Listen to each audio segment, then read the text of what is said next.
Hey everybody, and we are live. How are you all doing today on this fine evening? Hope you're all doing well. Just want to give a great shout out to everybody that's joined in the chat, and to my awesome panel, Michael Khan and PJ Cruikshank. How are you guys doing tonight, guys? Not bad, you. I'm doing well, thank you. I'm cool. Flat, yourself? No, I'm doing well. What do you think about the topic this evening? Black holes. The only black holes we get is digging in the dark at night time. That's it. That's a good one. Yeah. So I don't know much about black holes either. I can't say I've looked into them. Well, I do know my bank account is a black hole, so. I think we all know that one, especially if you have a missus. Yeah, especially with a credit card. Absolutely. I hear someone's TV in the background. Oh, that's mine. Sorry. I'll get out of the room because I'm in with the missus in the living room. Right. Sorry. No stress. I just want to say shout out to all the channel members that are here. Thank you very much for supporting the channel. All the Patreon members. And, well, everybody that supports with super chats and super stickers and all that for. Thank you very much. You guys are awesome. Yes. Update on the microphone and webcam. It's still set for the 22nd of November. So, yeah. Just waiting for it. Thanks, guys. Flat is 2D. Do you think the Earth is 2D? Hey, Rob King, good to see you. Thank you for coming. Guys, there are a whole bunch of new emojis that I have planted into for the channel members. If you guys would love to go and watch that, you're more than welcome. Let's go to the internet. Okay. The emojis are really cool. Definitely cool emojis. You like them? We love them. Yeah, we love them. The more members I get, the more emojis I can plant on. So yeah, it's up to you guys. Become a member so we can add more emojis to the list. We got a sad globe, a ghost globe, a heart globe, a laughing globe, a clown globe, thanks Paul, and a monkey globe. So yeah, if you guys would love to use those emojis, you know what to do. Just hit that membership and it supports the channel, and we get to that. I was going to say become a member because you like Flatz's channel as well, not just because of the emojis, but because the Flatz's channel is brilliant. I was just going to say, you could just get subscribe to the channel just for emojis. It's one of the perks. Hey Rob Keen, thank you. Yeah, why are they all globes? They're all globes to make fun of the globe. You see, the globe is sad. So you're going to put this when it's like, oh, that's a sad argument, the globe has died. Or the ghost globe, it's because it's dead, its radius has died. Or just heart the globe. That would usually be for the globers if they come in, that they can actually give a heart for their globe. What about the laughing globe? Because even the globe laughs with us. And then the clown globe, obviously that's self-explanatory. And the monkey globe, also self-explanatory. Because we do not come from apes. So yeah.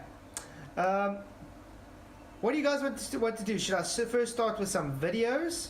Because I have some videos. I even got Dr. Becky on here, guys. Or we can go through some articles. I think let's start with some articles. Because I was going to say, when I was a baller, I didn't really look into space much anyway, so I don't know much about black holes. So. No, all I know about them is that light's not meant to be able to escape from them. Anything near a black hole would not be able to escape, not even light. So yeah, nothing. That's all I know. Apparently, yeah.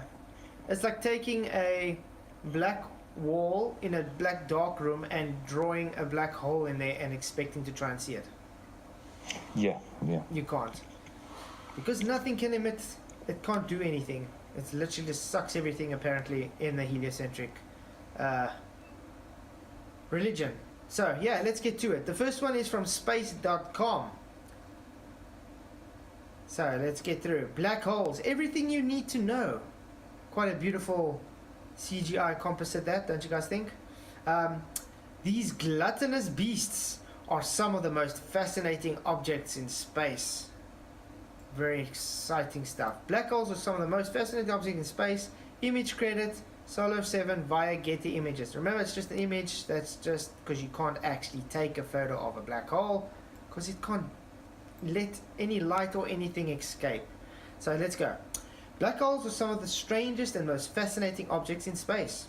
They're extremely dense, with such strong gravitational attraction that not even light can escape their grasp. Okay, yes, guys, we are kind of begging the question tonight with this, but there's definitely not any gravitational acceleration or attraction or space for that matter. Okay, guys, this is just based on begging the question with the globe, so we can explain black holes. The Milky Way could contain over 100 million black holes. Through detecting these gluttonous beasts, it's very difficult. Though detecting these gluttonous beasts is very, very difficult. At the heart of the Milky Way lies a supermassive black hole, Sagittarius A. The colossal structure is about 4 million times the mass of the Sun and lies approximately 26,000 light years away from Earth, according to the statement from NASA. The first image of the black hole was captured in 2019 by the Event Horizon Telescope. How does an Event Horizon Telescope pick up anything if a black hole can't actually emit anything? Very strange. Anyway, the striking photo of the black hole at the center of the M87 galaxy, 55 million light years from Earth, thrilled scientists around the world. Albert Einstein first predicted the existence of black holes in 1916 with his general theory of relativity. The term black hole was coined many years later in 1967 by American astronomer John Wheeler, after decades of black holes being known as theoretical objects. Hey Flattis first, good to see you. Hey YouTube, good to see you. Globus Under, yeah. I just want to say thank you to everybody here on TB. Astronomy also from here. Pentacola. Who else is in here? Michael Kahn, PJ Cruikshank, Sean Hawkins, Rob Keane, YouTube, Andrew Johnson, myself, I'm also here, Helen Nordstrand, I think that's everybody, and Dustin Bones, he was here earlier, I'm not sure if he's still here, but anyway, hey everybody, good to see you, and Atomic Deluxe, thank you all for being here tonight. You guys are awesome. Thank you for supporting this channel. I really do appreciate it. Okay, so Einstein's theory of gravitational remained an unpopular theory until his renewal in the 1960s. Is John Black Hole Wheeler. Hey, Pure Medic, good to see you. Thank you for coming. I'm so happy you could make it. I hope you guys are going to enjoy it tonight. So yeah, how do you think if Einstein didn't make so-called black holes that there would be black holes? No, because no one would pick it up, because no one actually came up with that story. But it's amazing that it came out of the general theory of relativity. What is the general theory of relativity? It's based in four-dimensional space-time. So when you have that, how can we make an image in three-dimensional? Because this is only based in four-dimensional space, the theory of general relativity. So that means black holes only exist in fourth dimension, and we are three-dimensional beings. So how can we actually observe four-dimensional objects and let alone make an image for it? Does that make any sense to anybody here? To me it definitely does not. But okay, let's go on. The first black hole ever discovered was Cygnus X1, located within the Milky Way in the constellation of Cygnus. The Swan. I like that, the Swan. The astronomer saw the first signs of the black hole in 1964 when a surrounding rocket detected celestial sources of X-rays, according to NASA. In 1971, astronomers determined that the X-rays were coming from the bright blue star orbiting a strange dark object. It was suggested that the detected X-rays were a result of stellar material being stripped away from the bright star and gobbled up by the dark object, an all-consuming black hole. It sounds like we're reading some kind of children's fantasy book here, guys. Owen, you have to look within to behold the four-dimensional objects. Yeah, look within, guys. Have faith. Just know four-dimension exists. Hey, George, hey, Salazar, good to see you. Thank you for being here. Let's go on. At the center of the Milky Way lies a supermassive black hole. Okay, I think this is what they're trying to show you. There. That's supposed to be the black hole. Now, how would that be an image of a black hole if you cannot actually get an image of the black hole, and because it's in four-dimensional space, we are three-dimensional beings. You cannot actually supersede the dimension, can you? No, you cannot. Okay. According to Space Telescope Science Institute, approximately 1 of every 1,000 stars is massive enough to become a black hole. Since the Milky Way contains over 100 billion stats, our home galaxy must harbor some 100 million black holes. Though detecting black holes is a difficult task to estimate, an estimate from NASA suggesting there could be as many as 10 million to a billion stellar black holes in the Milky Way. Wow, that's so good, guys. This is how scientific they are. We assume that because it's very difficult to detect them, there could be as many as 10 million to a billion. It's like taking a bank account and saying, it's difficult to detect money in my bank account, but it's as good as saying it can anyway, in the bank account, it could have from 1 rand to 10 million rand. Why? Just because I say so. That's all they say. So, that's very sad. Okay, the closest black hole to Earth is dubbed the Unicorn. It is situated approximately 1,500 light years away. The nickname has a double meaning. Not only does the black hole candidate reside in the constellation Monarchus, the Unicorn is incredibly low mass. I thought they said it's very dense object, so how is it a low mass if it's dense? About 3 times that of the Sun makes it nearly one of a kind. So it's still very dense and has quite a magnificent amount of mass, does it not? Okay. In 2019, the Event Horizon Telescope, yeah, you guys all remember this, the glowing donut. PJ, you remember? Yeah, they can have a spoonful of mass and have it weigh the same amount as the planetary Earth, can't they? You know what I mean? With their fantasy. Yeah. No, I don't know. If you just reading what I'm seeing so far, it's literally they're making assumptions on it, all because Einstein said in a 4th dimensional theory that's actually not scientific, this can exist. Now all of a sudden it does exist. You can't really take photos of it, you can't even really detect it, but yet again they give us images of it and tell us how much there could be and what it does and how dense it is and everything, you understand? Yeah, that's brilliant. Images of stuff that we can't see that's amazing. It's brilliant. It's great. Yeah. I don't know how. That's not a real image. No, it's not. I mean, I've seen people create this in 5 minutes in Photoshop. Very, very quick stuff. It's easy to make this. Okay. It's like you go and look at NASA images and there's never no metadata we have. Mm-hmm. Yeah, so that means to me that they're not real or doctored we are. Owen says it's a zoom in of Snoop Dogg's joint. That deserves a laughing emoji. There we go. Thank you, Owen. That is actually a good one. I just did a Michael and forget to. I was laughing while muted, so Michael. it was funny, Aaron. Brilliant. Yeah, we like doing a Michael.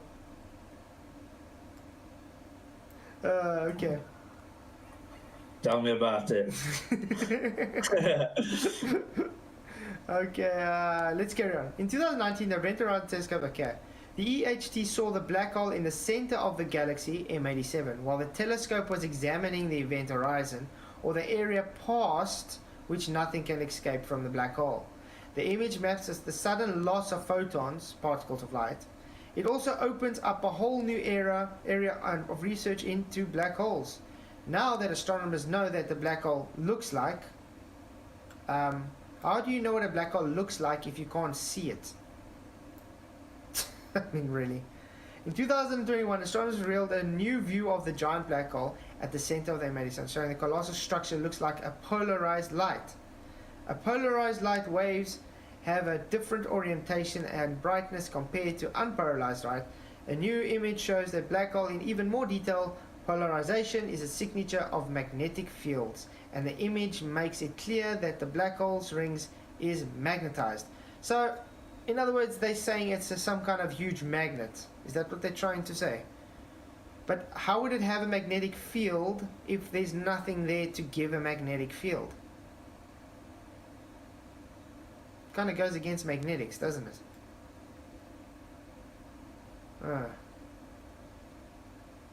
Okay. Then they give the singularity. That's now the actual black hole. You got the event horizon that they apparently say we see. The acceleration disk. The relativistic jet. That's like the wormhole, guys. The photon sphere. Intermost stable orbit. How do they get all this information based on a fourth dimension that we cannot even observe from? Doesn't that not bring up any red flags for anybody? It's like they're writing some kind of fairy tale book based on things you can't observe. What is a black hole from NASA? Black hole center of the... There's that image again. Black holes. Shedding light on black holes. What is a black hole? Wow. It's like... It just goes on. But I think before we go on to that, let's maybe go and look at some videos. Are you guys interested into looking some videos? Got some Neil deGrasse Tyson on here as well, guys. Absolutely, sounds good. Yeah, got some... I'm in here twice. Really? I don't know why that's happened. I got some Dr. Becky on as well, guys. Let's see, were you showing twice? No, you're showing once by me. One's just disappeared. They went to him. Are we going to go Neil deGrasse Tyson first? Yeah, start with magician. Magician Tyson, Smoker deGrasse Tyson. Okay, if you guys are ready, start talk. Woo! Beautiful stuff. Before we get into it, can you just let the people know what is a black hole? Black hole is a region of space where matter has condensed to such a high density that the gravity at its surface, the surface gravity, is so high that you cannot escape it. Okay, just based on that, gravitation is so great, but does a black hole even have a surface? How can it have a surface if there's nothing there? Everything is absorbed into a black hole, so there's not a surface. What is a surface? A surface is a physical... It's something physical. Let's actually go look what a surface means, guys. Surface definition. As far as I know, a surface is something physical. The outside part of the uppermost layer of something, the Earth's surface. The continuous set of points that begin to breathe and no thickness. Okay. Relating to found the surface of something, surface layers. Exterior, seeming, offensive. Provide something, especially of the road, with a particular surface, a small part surfaced with terracotta tiles. There's a surface definition in physics. Maybe that gives a different one.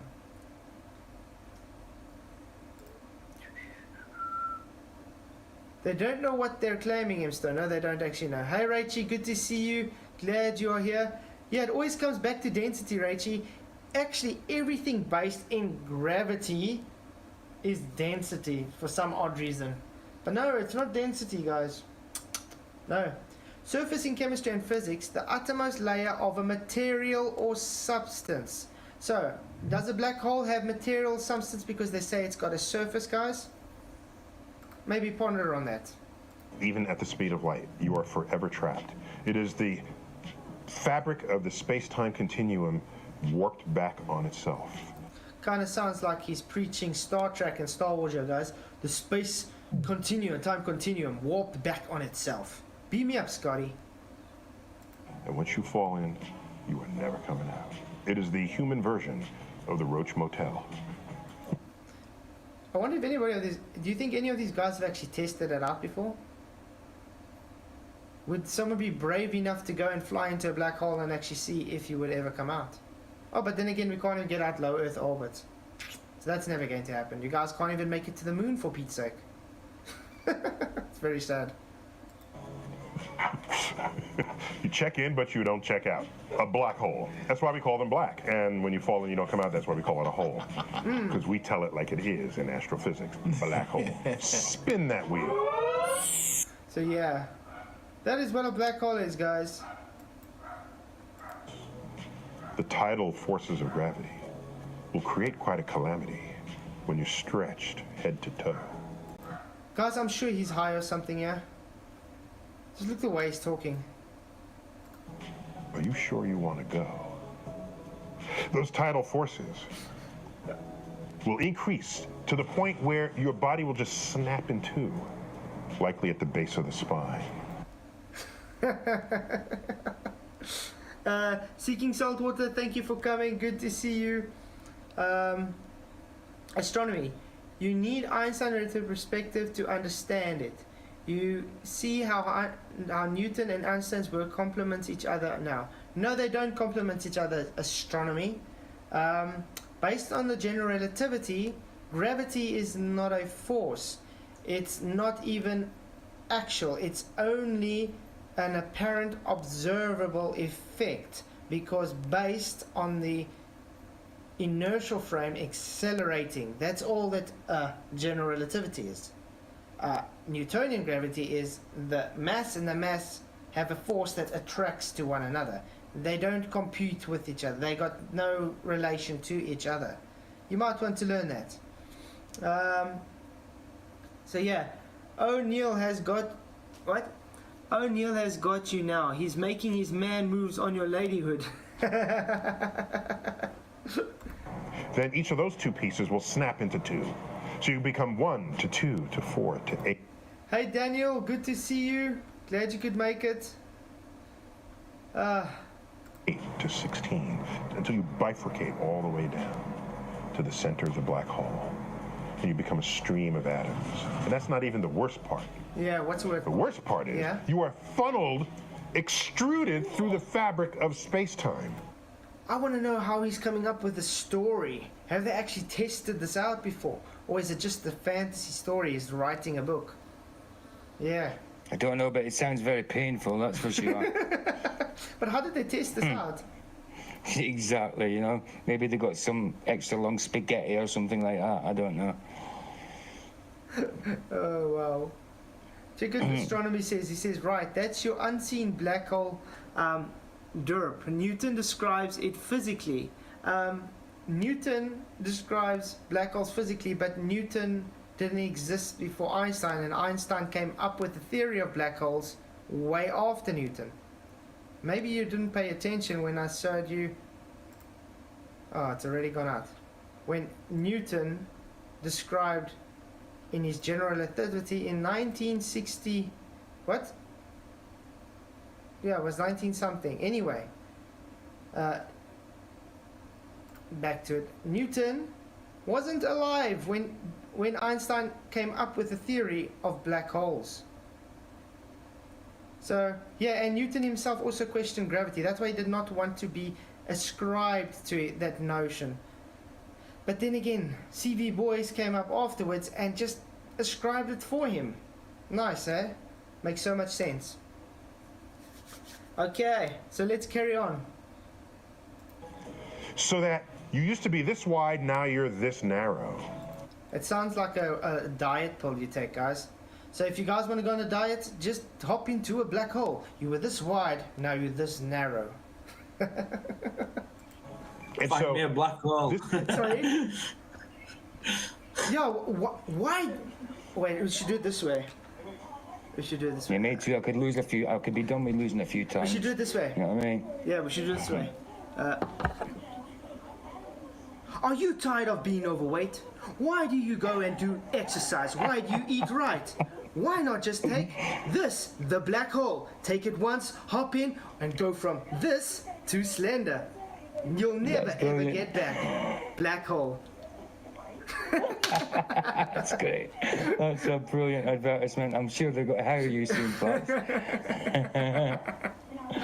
Yeah, Neil to be pimping the glow believers. Oh, but this is, it's just fantasy. These guys, and they're buying this nonsense that this fairy tale is giving. I mean, look at 66 votes. Black holes are real. Yes, 53%. No, 47%. It's actually climbing up quite. Hey, Jeff, I said good to see you. Yeah, they forgot about the inverse square of light. Definitely. Did you guys enjoy that? I should actually make an actual video doing that. I think I will. An actual advertisement and all, like the whole edited shebang. I think I'm going to do that for you guys. Okay, let's carry on. Phenomenon. This extrusion like toothpaste through a tube We have a word for it. Birth. It looks like he's actually explaining birth, you know. It's like pulling it out. The only black hole I know is NASA funding. Exactly, Tony. Welcome. Thank you for coming. Death by black hole is called spaghettification. Spaghettification sounds like a meal to die for. Spaghettification.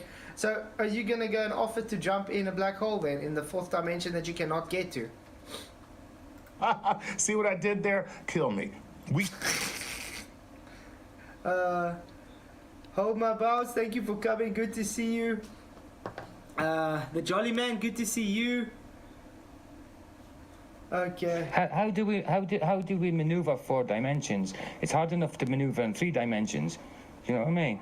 Yeah, but that's the thing. Let's put it this way: if you were a one-dimension being, you cannot observe 2 dimensions because it's above your dimension. If you type Exactly. You see 2-dimensional everything in 2 dimensions. Yeah. Yeah. If you're 2-dimensional being, you cannot observe a 3-dimension. But us in 3 dimensions can observe dimensions lower than us. Otherwise, you know, hence we can observe 2 dimensions and 1 dimension. We cannot Exactly. observe 4-dimensional because it's above us. Yeah. So if these general relativity is based in 4 dimensions, how do you observe it? How can you make up a story of it and state how it works and everything about it if you cannot even observe it? So it's literally just a fantasy, faith-based story. That's all it is. See all this activity in the center of the galaxy, stars orbiting a big dark area. Right. How do we know it's not just like the center of a hurricane? And the reason why we know that is because what we learned from Kepler and later Newton is the orbit that you have is the speed of your orbit is completely determined by the mass that's sitting inside your orbit. So then again, density then. Coming back to density again, Raichi. Because the mass, they're going to have density again. So in other words, black hole is huge density, has huge density of mass, but it's nothing. Everything gets sucked into it. So it's something that's not physical, that's got a physical surface that is not observable. It's in 4 dimensions, but you can still have it there, know how it works, and it's got huge mass because, yeah, it sucks in stuff. Instead of just then saying, okay, maybe gravity is not what we thought. No, why not? Let's just stick to gravity does accelerate. The mass around which you revolve. Right. So what you say is, here are these things, I can see how fast they're moving, run back to Kepler's equation and say there must be a mass, a huge mass. A huge mass, like bigger than the size of the orbit. You see, that's what I'm saying. So correlation based again, guys. They see the stars doing this, so they have a correlation based deductive. So they go and say, it must just be. Why? Because this is our understanding of our religion, so it just has to be this way. Correlative based. Wow. Wait, and then you say, but wait a minute, we don't know anything that's that massive, that's smaller than the orbit, except for a black hole. Gotcha. Okay? So in other words, if it was a star with that much mass, it would be huge, or right. some other thing, and you'd Right. see it. You'd see it, right. You'd see a glowing thing. Gotcha. This is dark, and it has huge mass, and it's small. I got one thing for that, guys. That's my response to him. Clown face globe. Yeah. That's 3 smoking guns right there. Right. Implicating a supermassive black hole. I want to know how they figured all this out. I want to quickly get something. Thank you all for coming again. Really do appreciate you all being here. Let me quickly, I want to look for something. There we go. Open with.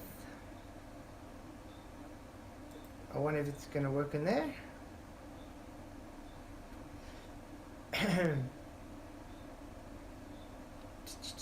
So yeah, thank you all for coming again. I really do appreciate you all coming. If you haven't already, please just hit that like button and share button so we can get this out to a larger audience. Yeah.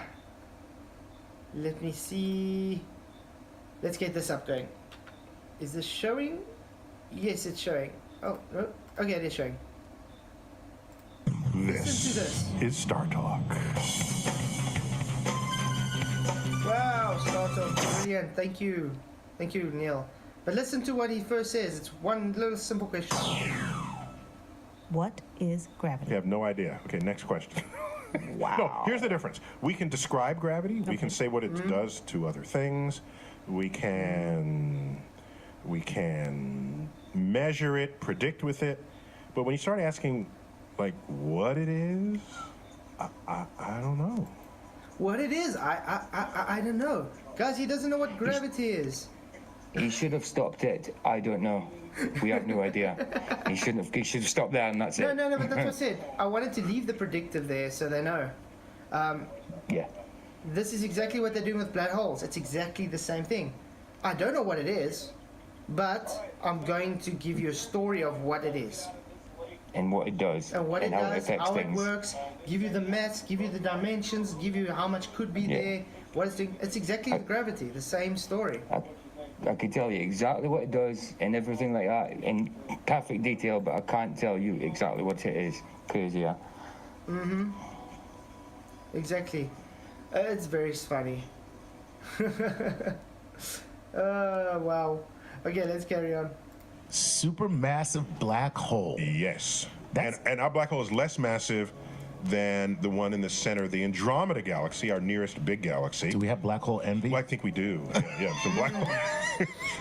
So, but we're talking about hundreds of millions of times the mass of the sun. Again, how do you get those things if you cannot actually observe it? I think I have the where it says here you can't even observe it. Let's see, where was it? Scientists can't directly observe black holes with telescopes that detect X-rays, light, or other forms of electromagnetic radiation. We can, however, infer the presence of a black hole and study them by detecting their effect on other matter nearby. Why? Because it's apparently in the fourth dimension. You can't observe stuff that is not part of our third dimensional reality. And general relativity is based in fourth dimension. Black hole theory is based in that fourth dimension. So yes, you can't observe it, so how can you make things of it? So you do correlation based deductions because you see things move around a so-called black hole. Very, very funny stuff.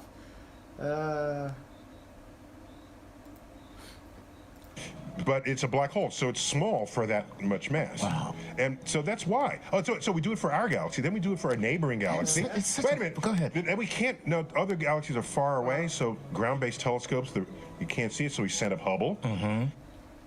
You can't see it, so set up Hubble. So can Hubble see the black hole? And so we say, well, if we have it, and we're not really a special galaxy in the universe, and Andromeda has it, our nearest neighbor, maybe, this is astronomy think.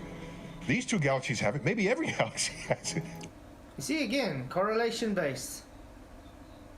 Just maybe, just because we have it, the Andromeda Galaxy, so everybody has to have it.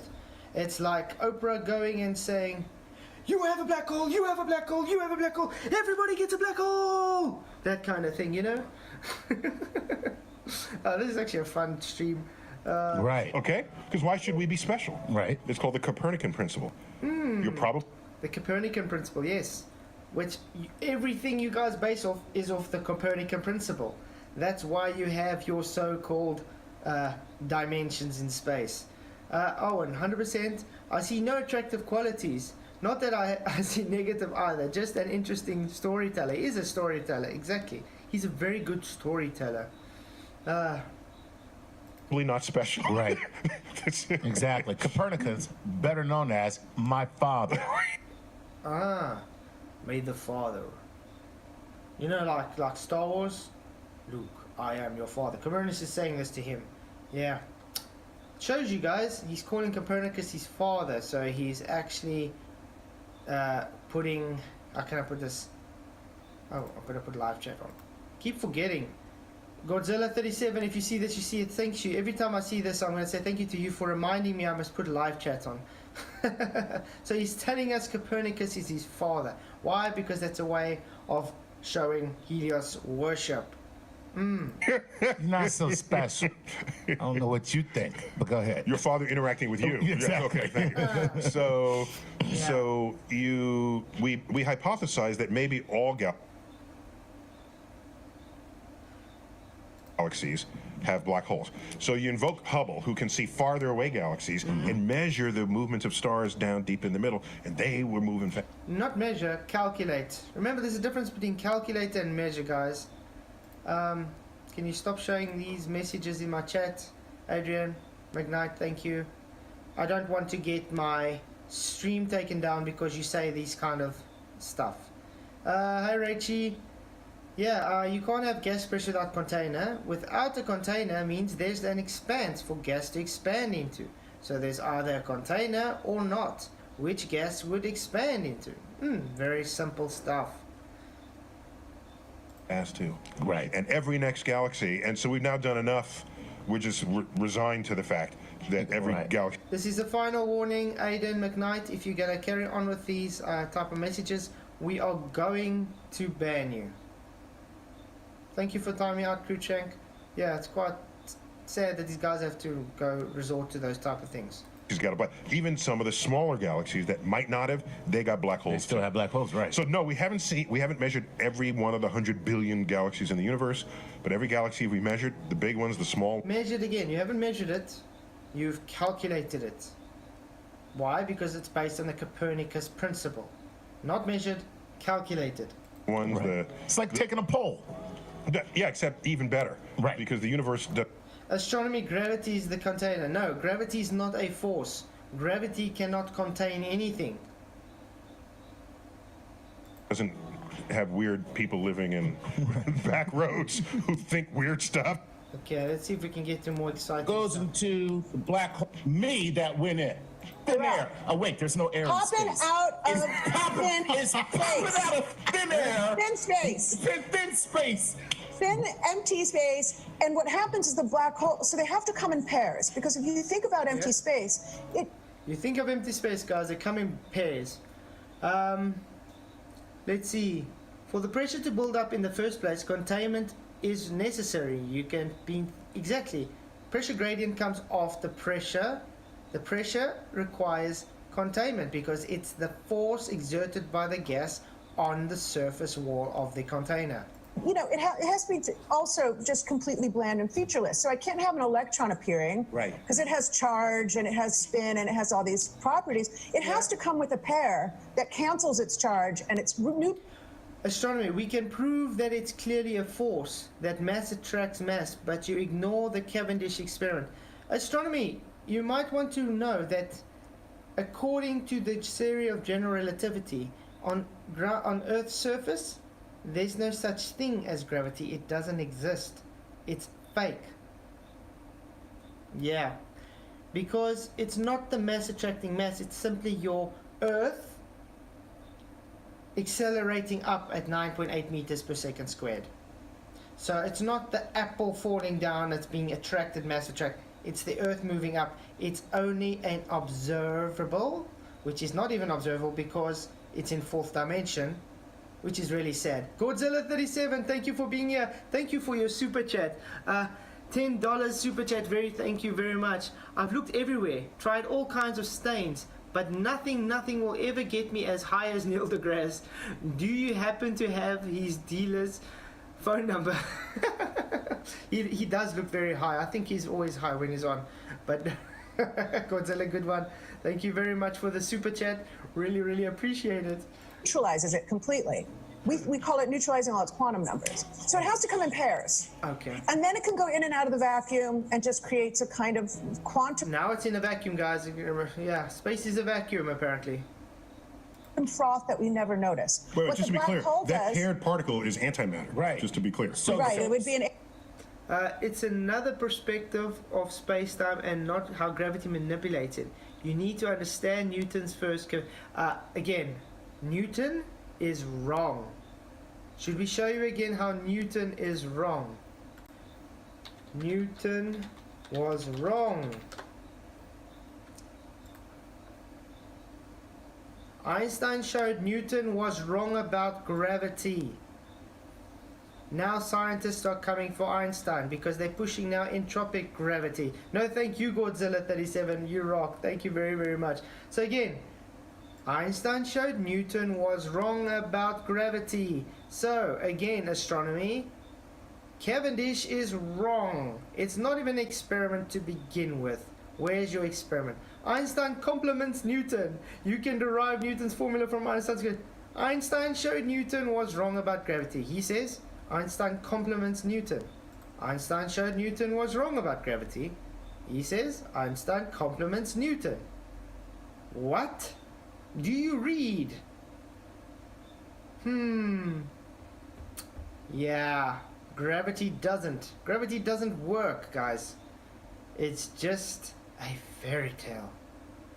Antimatter particle, but you could also have it with two photons or two bundles of light, which the photon is its own antiparticle. And early at the beginning, that Horizon. All right, so Chris said that's not possible. Okay, so we don't need to carry on with that video.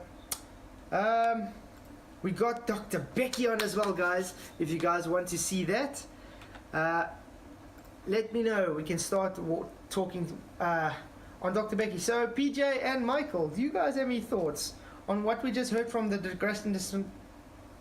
Smoke and deGrasse Tyson? Oh, goodness, what can you say about him? He says so many things that are just not real. I mean, like you said before, I believe he knows. I believe he knows that we're not on a heliocentric, in a heliocentric system. Apart from that, I mean, I can only say that he's just lying about stuff or doesn't know, but I think he does know. You know, I mean, and when it comes to black holes, like you said, what are we meant to say about that? I mean, they're giving us images of things that you can't see, that nothing can see, and nothing can escape it, not even light. It's too fanatical and fantastical to even imagine, really. Yeah, exactly. I 100% agree with you. No, it's all just fairy tales made up. Absolutely, absolutely. I think before we get to Dr. Becky, because she's going to talk about dark matter, so that's going to be the next. But I love the book she's got, A Brief History of Black Holes. Whoa. That'd be cool. And she's got a lot of passion for black holes, by the way, guys. Yeah. Okay. Black Holes 101, National Geographic. Are you ready? Black holes are among the most fascinating objects in our universe, and also the most mysterious. Wow. Fantasy 101, guys. Black holes are the most mysterious in our universe.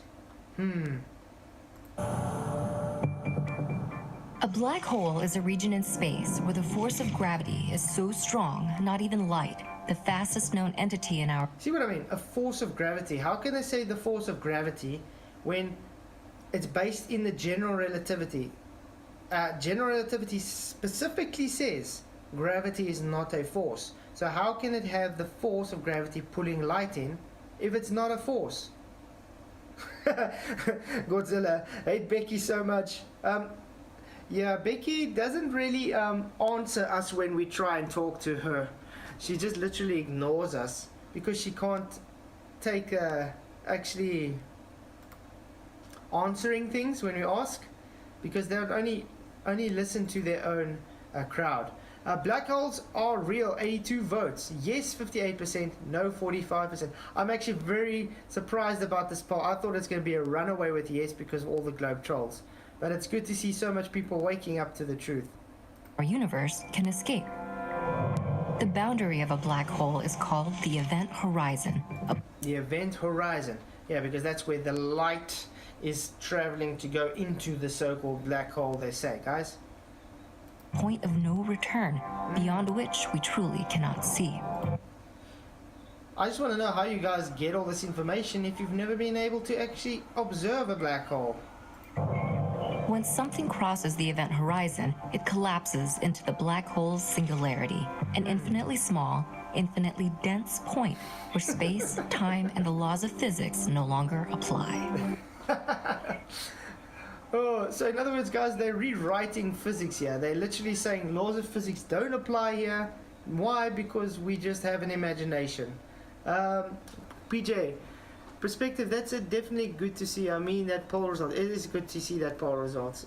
Godzilla, 58% trolls in chat. That's what the poll reads. Actually, you're right. Oh, Godzilla, very true. Oh, man. Scientists have theorized several different types of black hole. So, black holes, stellar, supermassive, intermediate, and miniature. How does a scientist theorize different black holes? What is the hypothesis they had set up and experiment to test this out? Does anybody have any news for me on that? Because I can tell you now there's not one hypothesis set up.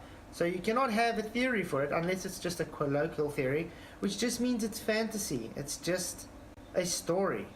With stellar and supermassive black holes being the most common. Stellar black holes form when massive stars die and collapse. And have they actually observed this happening before?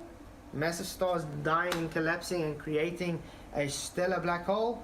I mean, if you look at sonoluminescence, doesn't that more look like what you would see with it collapsing in itself and creating light? So that's at least demonstratable. This is not demonstratable or even observable. Hey Mojo Gustavo, good to see you. Thank you for coming. Glad you could make it. 10 to 20 times. Yeah? I was going to say, I like the technical term supermassive. It's just putting two words for large together and making it a technical term. It's brilliant. So it's like taking Superman and saying it's supermassive man. Exactly. Hey Quinlan, good to see you. No, exactly. But I don't know. Everything is based on it is just a comedy to me. Oh, there's even it's a link. Thank you, Fetish. Let's actually go to that link quickly before we carry on. Oh wow.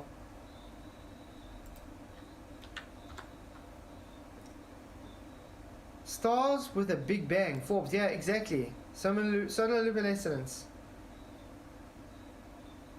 I think this is what he was trying to say. Show us. This is the single most important image in astronomer's history. Is this the one you're trying to bring up with? Not sure. Wow. Cosmic background, guys. The CMB.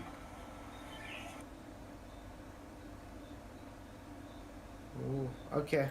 Is that what you're talking about? 31st? Not sure. I want to go look. Sonoluminescence. There we go. It's star in a jar, guys. They do it with frequency. It collapses in on itself. Let's get the video up. Maybe we can get a video. Hopefully we can get it to work, guys. I hope so. Oh, sorry. Yeah.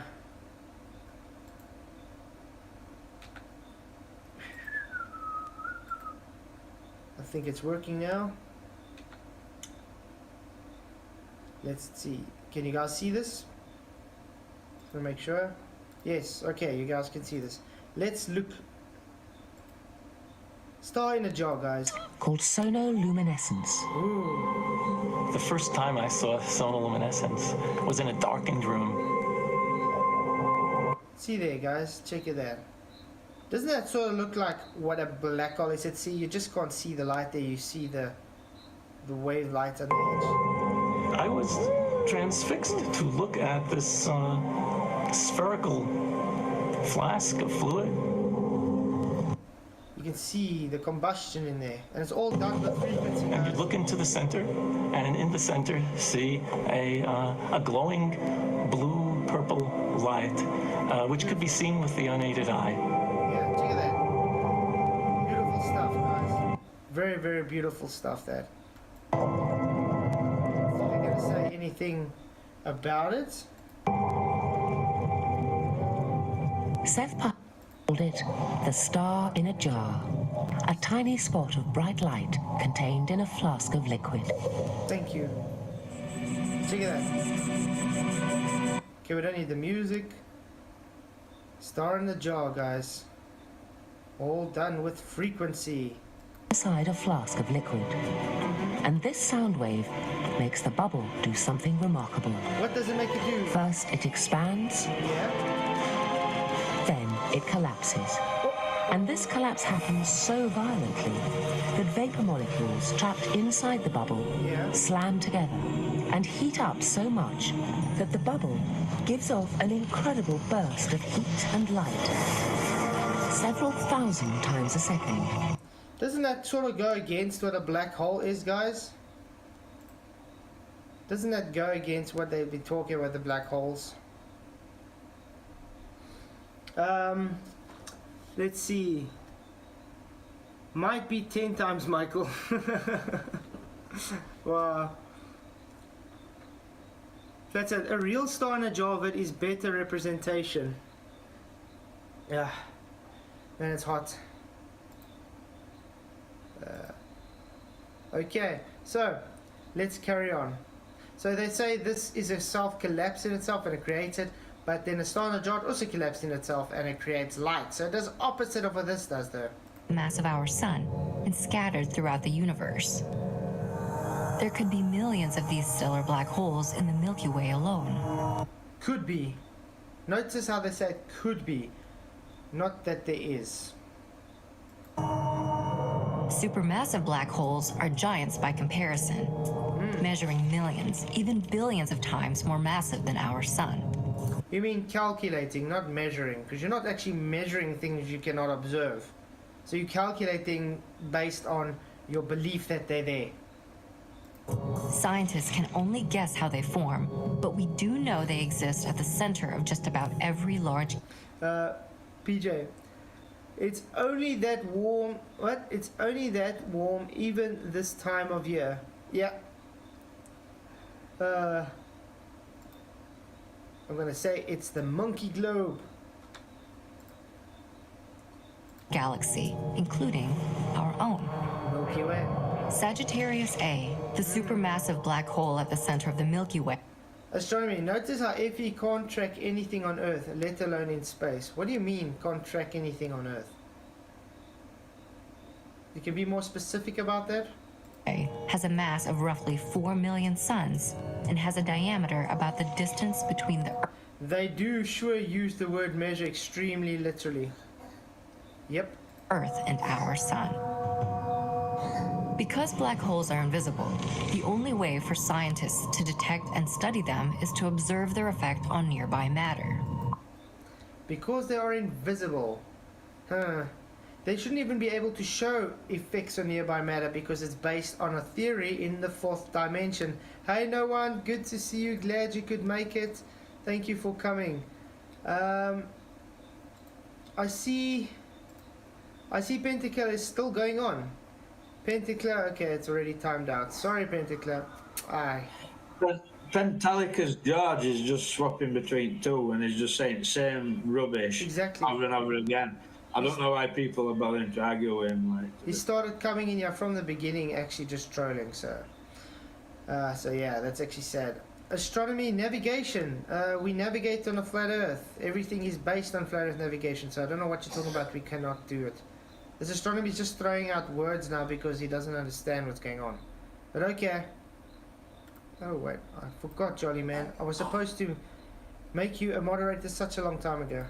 This includes accretion disks, a disk of particles that form when gases and dust fall toward a black hole, and quasars, jets of particles that blast out of supermassive black holes.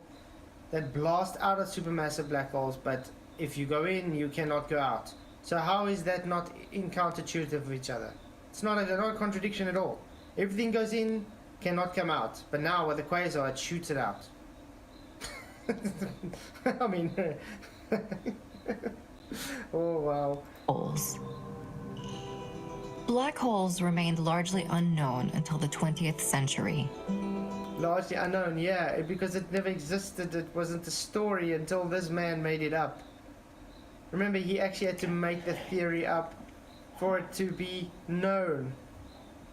Flatzoid, I'm just wondering in chat, is that the same The Jolly Man? Because I'm sure The Jolly Man is already a mod. No, it's not. I don't have Jolly Man as the mod. That's the same Jolly Man, but I don't have it as a mod. Oh, I thought it was a mod. It was a mod long ago, but then again, at a stage, I lost all my mods. I just haven't made him a mod again. So yeah. Okay. In 1916. Well, I just thought he already was. Bye-bye. Okay, let's see. Using Einstein's general theory of relativity, a German physicist named Karl Schwarzschild calculated that any mass could become a black hole if it were compressed tightly enough. So it's all got to do with compression, in other words. So you can make a black hole a size of a centimeter if you wanted to. That's quite interesting. How are you going to compress it tightly enough, though? Would you need containment for that? Because usually compression requires containment, does it not? Just find that a bit odd. But it wasn't until 1971 when theory became reality. Astronomers studying the constellation Cygnus discovered the first black hole. Wow. An untold number of black holes are scattered throughout the universe, constantly warping space and time, altering entire galaxies, and endlessly inspiring both scientists and our collective imagination. Collective imagination, yeah. So in other words, it's not science, it's imagination. So how do you know something warps time? How do you assess that? You can't. Exactly. It's so strange and it's mental. But like I said, it's weird. There's so much contradiction with these guys. And this literally said, in their imagination. So it's not science, it's their imagination. Absolutely. Oh man. Would you be able to talk for like 2 seconds? I'm coming now. I just want to see what's going on with my child. I see he's crying. Would you mind? Talk about how beautiful. No problem. No problem. Talk about how beautiful the colors look on screen if you want to. Yeah, it's the absolutely. same science they bring. Yeah, absolutely. Just wondering if there's anybody in chat that I can give the links to the channels like Arwin and that. If there's anybody in chat that's not subscribed to Arwin, please subscribe to him. He does have some good chats. It's not just about flat Earth. He talks about everything. Things he doesn't even like to talk about, he'll still talk about it. He has some brilliant chats in there, so subscribe to Arwin, please. The Early Bird Show. It's brilliant. Yeah, I'm back. Thank you very much. All right, cool. No Sorry, problems. No problems. My wife just says no. He just woke up and he started feeling nauseous and stuff and throwing up, and so, but he's fine now. Cool. Thank you very much. So yeah, shout out to everybody. Yeah, shout out to PJ. Thank you for taking over while I wasn't here quickly. I appreciate it. I'm actually getting hot here tonight. It's crazy. I see the chat is full of gas pressure. The guys cannot get what gas pressure is, it seems. It's just insane. I still can't believe after all these years, the guy's still fighting. You do not need containment for gas pressure. Okay, so out of 101 votes, black holes are real. 59% say yes, no 41%. Oh, and this image is actually so convincing. I think I might be a glow believer again. I should have done it ages ago. Glad you're here. Are you guys at least enjoying the stream? Okay, that's that video. Just looks like an eye. Sorry? Just looks like an eye. But like I said, they literally said it's the imagination. So it's kind of telling. They don't actually have information on it. They just made up information based on a story of their belief of how gravity works.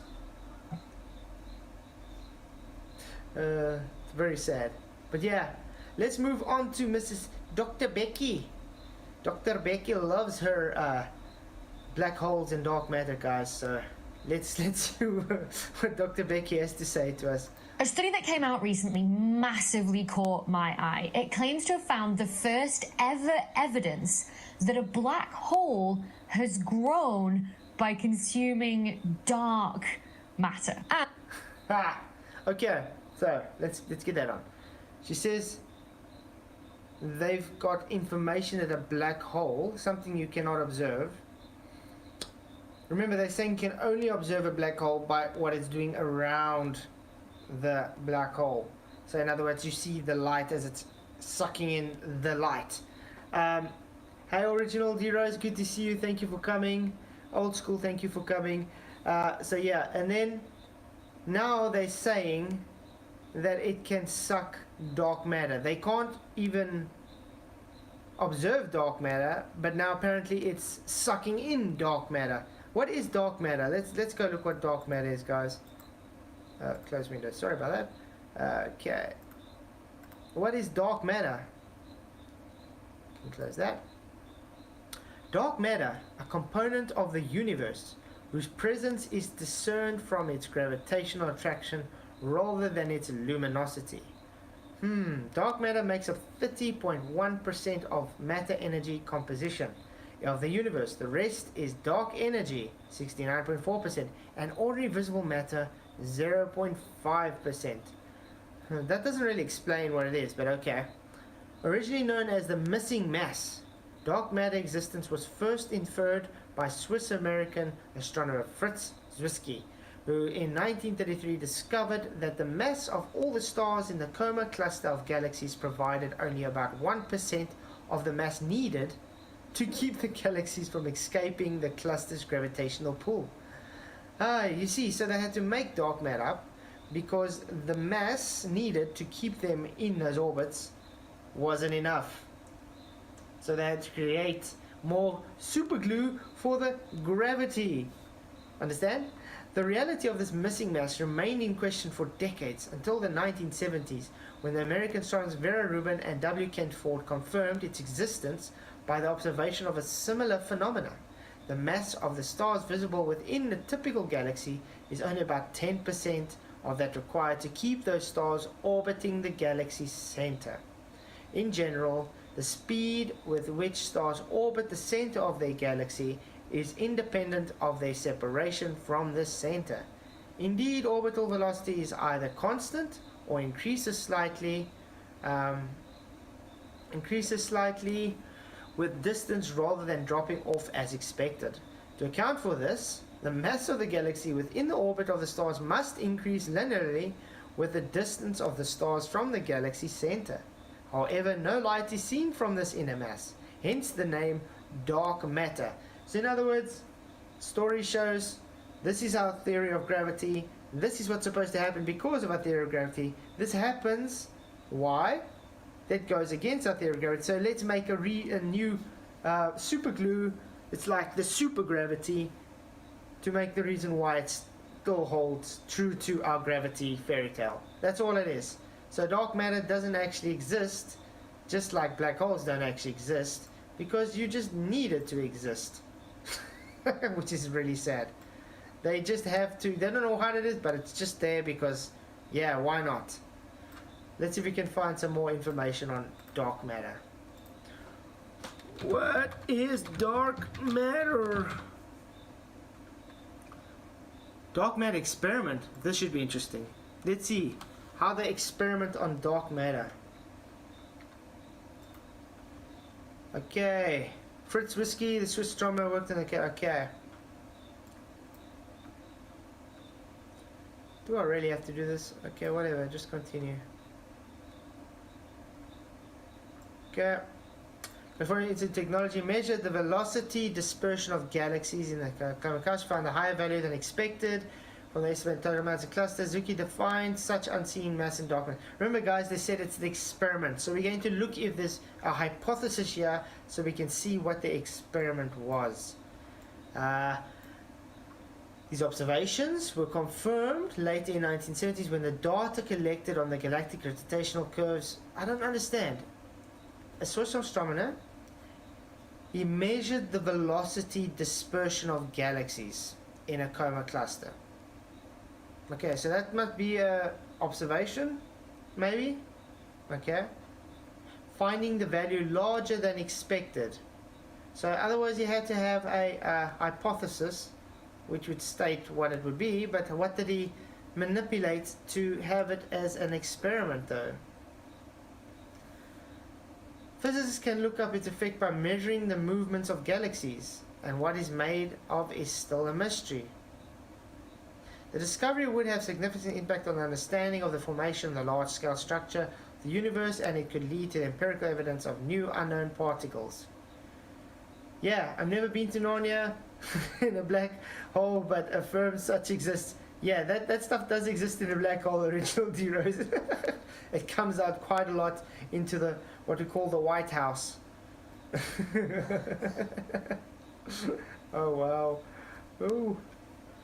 Experiments exploiting an indirect research approach, probes in galaxy. I don't know, where's the experiment? I don't, you would see a hypothesis here.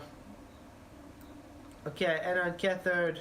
The experiment uses an array of Hamatsu photomultipliers, okay, type whatever, in vertical strings spread over an area of around 0.1 square kilometers. Wow, okay. Direct search experiments aimed at detection of dark matter particles, looking for nuclear recoils produced by such particles scattered off target nuclei. This would produce a recoiling target nucleus which can be detected in significant energy is transferred by the collision. The main difficulty is the discrimination of events induced by external radiation that can mimic the scattering of a dark matter particle. So there already, if you got something that can mimic something, then how do you know it's actually that you're picking up? Therefore, such experiments are usually located in deep underground laboratories and use pure materials as a target and detectors. Further backgrounds can be reduced only by selecting detector materials which contain the tiniest traces of radioactive impurities. Most of today's direct search experiments use three techniques to detect the nuclear recoil: induced heat, ionized signal, and or scintillation light, Xenon 100. With a future upgrade, Xenon IT and Xenon NT, as well as dark side examples as direct search experiments. So in other words, they are saying they are picking detections up, and therefore it has to be dark matter, guys. Cool story, bro. Okay, anyway, back to the story. Where's Dr. Becky? There we go. And the black hole in question, well, it's the supermassive one at the centre of the galaxy Messier 87. Oh, you guys remember this one, Messier 87, yeah. Again. The image of which was released back in 2019 was the first... Snoop Dogg, guys. Remember Snoop Dogg's joint. That's all it was, remember? Yeah. Man, remember, we've seen people, they go and they literally Photoshop this in minutes. It's sad that people still believe this is an actual image of the black hole. It's literally just a artist rendition on Photoshop based on data collected with ones and zeros that they say. Yeah. Ever image taken of a black hole. It's not an image taken of a black hole, Becky. You should know this since you're an astrophysicist. You cannot take an image of a black hole because it cannot bring any light back. It cannot emit any energy or light back. So you cannot actually take an image of it. They had to create this on Photoshop to translate the data, apparently. Now, the image has given us a really accurate measurement of this black hole's mass at a whopping 6.5 billion times heavier than the sun. Mass. Okay. So let me put it this way. Mass is now weight. Cool. So how much mass you got, it's how much weight you got. But where is the force? Gravity is not a force. So how Signal step. What you saying? What is going on? What is your problem, Signal step? It's very funny that you guys actually think this is true story. And it's that accurate measurement that's allowed the authors of this study to make this claim that this black hole contains dark matter. Ah, because of large bodies of mass, because you got a calculation based on a photoshopped image. Therefore, it's got so much mass, it has to be sucking in dark matter. Again, correlation. Andrew Johnson, is it possible that the black hole is just black hole in the middle of that image? That's apparently what it is. Yeah, the light in the edges is, this is supposed to be the black hole. There we go, because that's the light that's going to the event horizon, the so-called. But that's not a black hole. That's a photoshopped image. The woman even showed how they photoshopped the image based on ones and zero data of, I think it was like terabytes and terabytes of ones and zeros, something like that. Now, this is not a new idea. People have considered for a long time whether black holes could grow to these supermassive proportions, millions to billions of times heavier than the sun, by accreting or slowly bringing in under gravity. My PhD thesis. At this point, it is tempting to speculate that the accretion of dark matter may also contribute to the growth of the black hole. So she's kind of just plugging her own thesis here, guys. This is a valid assumption, since the estimates of the black hole masses in the study are based on variable assumption. However, in practice, this is incredibly difficult, as dark matter needs to be stripped of its angular momentum before it can be accreted by the black hole. So, tell me again, Dr. Becky, if a black hole is sucking in because of the force of gravity that doesn't exist, everything, that is creating angular momentum, is it not? Because it's following the fall into the vortex. How does it be stripped of its angular momentum so it can be accreted into a black hole to make it grow? I just don't know how that kind of goes against what you're saying. For this reason, a prescription of the accretion of dark matter is not incorporated into typical simulations of black hole growth. However, there are few simulations that are investigating this avenue of black hole growth within conflicting results about the validity of this process. Cool. So it's conflicting results, so therefore it's not valid. Dark matter. There's always been a number of complications that come with that. Not least the fact that we don't know. Yeah, you don't know. Yeah, because it's all just make-believe. How come the light isn't covering the part of the black hole where we see the black? CS black. Exactly, Rachie. Well, how come? It doesn't make sense. These guys have so much stories for this. Ah, sad. Look at that. Now, if this is the same image as that, I don't know.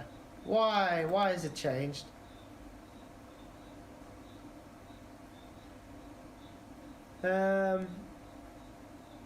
Again, thank you everybody for being here. Hope you are enjoying this stream. I'm enjoying this stream. Thank you, Dr. Becky, for showing us that you're just actually trying to plug your thesis in your book. What dark matter is made of yet. However, this study claims that this idea of the supermassive black hole growing by taking in dark matter would actually help solve another problem in astrophysics. Another problem. So this is the main reason why you guys are pushing this, because you have problems and you need glue to sort it out. Why? Because it goes against your religion. So whenever you guys have contradictions in your theories, you have to make up new superglue methods to bring it all together. Hence why dark matter exists in the first place. It's to do with the distribution of dark matter in galaxies. Hence why it's so compelling. So let's dive in. So it's compelling because it can just maybe sort out an issue you guys have. That's what makes it so compelling. That's not why it's supposed to be compelling. It's supposed to be compelling evidence that goes against your theory. If you have a theory and this shows contradiction and things going against it, you should not say, let's try figure it out to make it work. It should be, this means it's not working, we make a new theory. That's what it's supposed to be about, Dr. Becky.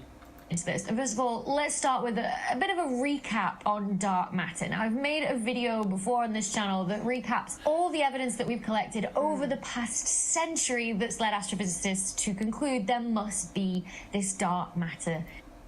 There just must be this dark matter, guys. all the evidence concludes to it. I asked JW Astronomy to show me the moon flag, and he said I can't. It will be perished by now. Oh. That's a good one. You serious, Michael? Did he really say that? Oh wow. Yes, serious. But I thought there's very little atmosphere there on the moon. So how is it going to be perished? They were live streaming, and I asked him that question, and then I laughed and went. But how's it going to get perished if there's such a little atmosphere on the moon, apparently? What people don't realise is there's good enough telescopes now where you should be able to see evidence of moon landing, and when you look at said area, you can't see hope.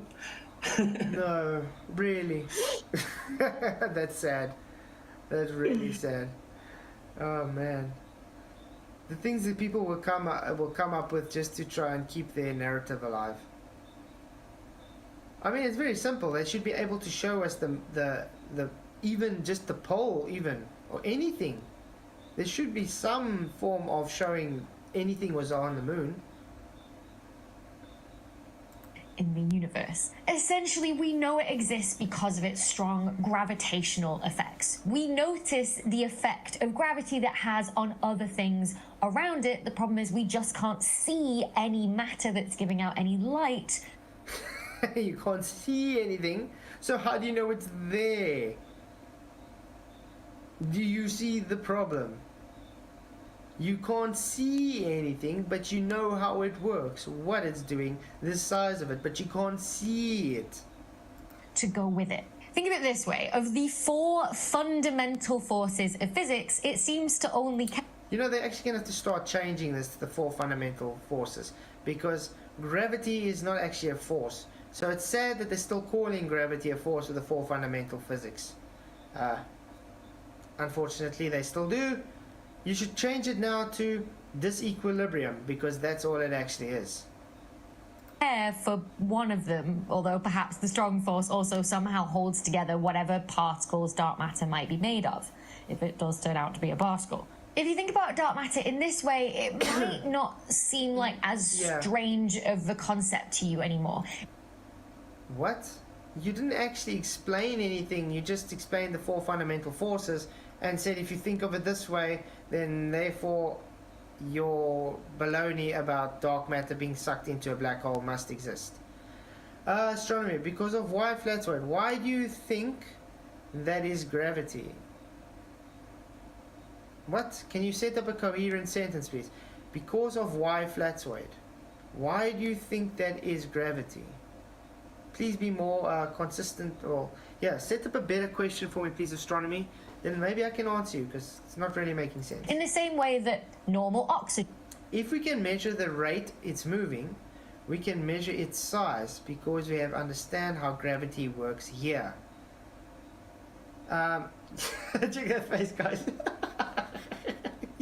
Wow, that's quite scary. Anyway, just because things work here a certain way does not mean things work the same somewhere else. Flatzoid. Yeah. Can I just quickly apologise to someone? I timed them out mistakenly, thinking they were insulting Arwen when they weren't. I have apologised in the chat, but I don't know if she's seen it. It's originally D Rose. I timed her out thinking she was insulting Arwen when she wasn't. She was addressing them. So I did apologise, but I don't know if she's seen it. So I apologise if you're seeing this, original D Rose. Sorry. Yeah, original D Rose is an awesome person, yeah. There we go. Yeah, I timed out by mistake. Well, I'm actually going to make a moderator, because original D Rose... Good. Sorry about that. I didn't know she was a girl, PJ. Oh, I didn't know either. It was Arwen said, why did you time... You can't. No, you can't tell, but Arwen said, why did you time her out? So that's the reason I thought she was a she. You know what I mean? So I looked over it and I thought it was just a mistake, but I did it intentionally. But it's because I thought she was insulting Arwen when she wasn't. She was addressing him. So I'm sorry about that, D Rose. Now I have to know. Original D Rose. Sorry, are you? Sorry, are you her or him? Okay. Yeah. So it's an easy thing, in it, like on YouTube, because when there's no pictures of the face, I mean, I've put my foot in my mouth loads of times and calling people girls and like, yeah, you gotta be careful. Yeah, okay, so let me see if I can answer this guy. Astronomy. If we can measure the rate it's moving, we can assume the size because we can understand how gravity works here. Again, correlation is not causation. If you are stating that you measure a certain behavior here, does not mean it's going to behave a certain manner in another so-called dimension, because that's what space is apparently, the fourth dimension, because you're observing now black holes and stuff in fourth dimension. So why would it be the why would it be the same? Original D-Rose, no thank you, you've been in here a while, so you definitely did deserve to get it. Okay, let's go. Oxygen and nitrogen that we encounter every day in the air aren't radioactive and therefore don't interact with the weak force, another of the 4 fundamental forces of physics. One thing we do know about dark matter though and its properties is that it is collisionless. Collisionless. Okay, this should be interesting. Now, those of you who've seen the video I made on this idea of whether it is even possible for black holes to grow by accreting dark matter that I made a few years ago might remember this. If we think so in other words, it's collisionless, but it's sucking in stuff to have accretion. And remember when you said if it's going to suck it in to have accretion, then it's going to actually have angular momentum. You require the angular momentum to be stripped away before you can have the accretion. So that's a bit of an impossibility because it contradicts your whole statement and your whole argument. It's a total 180 of what you are actually trying to put forward. Astronomy. But let's first find out planets. Literally a 17-year-old just found another planet because of gravitational anomalies just recently. Beautiful. There's so much planets, astronomy. How do you know they're actually planets? Think about normal matter, say the molecules of gas in the air around us. The warmer the air, the more energy each of the individual molecules will have, and the more She knows thermodynamics, guys. Thank you. The warmer the air, the more they're going to be jigging around and moving around. Ha! Thank you very much, Dr. Becky. Be moving around, and the more they'll be bouncing off each other and transferring energy through collisions. Yes, through collisions. Hence, more pressure. Thank you, Dr. Becky. Just like balls on a pool table or a snooker table, hit one into the other, one might even stop and the other one might carry on. The two balls have transferred energy through collision. Hey, Bumper, good to see you. Thank you for coming in. That's practically just it. It's transferring the energy. Remember the first law of thermodynamics. You cannot create or destroy. You can only transfer or transform energy. All gases do this, including the very, very sparse hydrogen gas that fills the space between galaxies of stars when they're clustered together. When they're clustered together, yes. The world's first photograph made the camera was taken in 1826 by Joseph Nikifor Niepce. Yeah, and it was actually quite a... I think they exposed that picture for like 18 minutes long, or did they say 4 hours? I think it was 4 hours. Anyway, it was quite a long exposure to actually get that photo. It was actually quite cool. Two galaxy clusters collide, all the gas that fills the space between the galaxies in the cluster also collides as well, transferring energy. It heats up and it even starts to glow and give off X-ray light that we can detect. Is this all happening inside a black hole? Dr. Becky, I thought we cannot actually detect anything inside a black hole. It's kind of double speak everywhere on here. With X-ray telescopes. Now this is a really famous image of the... Or is that just for the gas she's talking about in the cluster? I think that'd just be the gas, yeah. X-ray emission from gas shown in. So it's not inside the black hole, it's just the gas. Sorry about that. Let's carry on. Bullet cluster, which is two galaxy clusters that have collided. And coloured pink there in the middle is the hot X-ray emission from the gas that's collided right where the... Haha, guys, look how much gas is in space. Yeah, guys, it's still gas in space. So in other words, there is your pressure. There's higher pressure than that. But doesn't make sense because you would still be in containment, the same system. Yeah. Sorry guys, do you understand that? It's pressure gradients in the same system. Yep. Whoopsie. The two galaxy clusters impacted each other. What you'll notice though is that the galaxies of stars, however, are on either side of that, essentially having flown right through each other with no two stars colliding. Okay. We just want to see what you're saying about dark matter in the black hole, that's all. We don't need to see the gases. Oh, there we go, this might be. Let's go. Fall in and contribute to the growth and add to a black hole's mass. Okay. Gas that gets too close to a black hole will be pulled into orbit, into what? Pulled into orbit, okay. What's known as an accretion disk. The black. So this is the accretion disk. But I thought it can only make accretion once it stops its angular momentum. That's what you said there. For accretion to happen, the angular momentum has to stop. So that is angular momentum that's created there. So I'm kind of confused about that. Black hole is spinning, so it's like taking a bowl of pizza dough and, you know, setting it spinning above your head. It flattens out into a disc. Like your globe. It flattens out. It's pear-shaped at the edges, you know, at the equator. Flattens out into this, guys. He's a flying in a pizza. So in other words, the space, a pizza.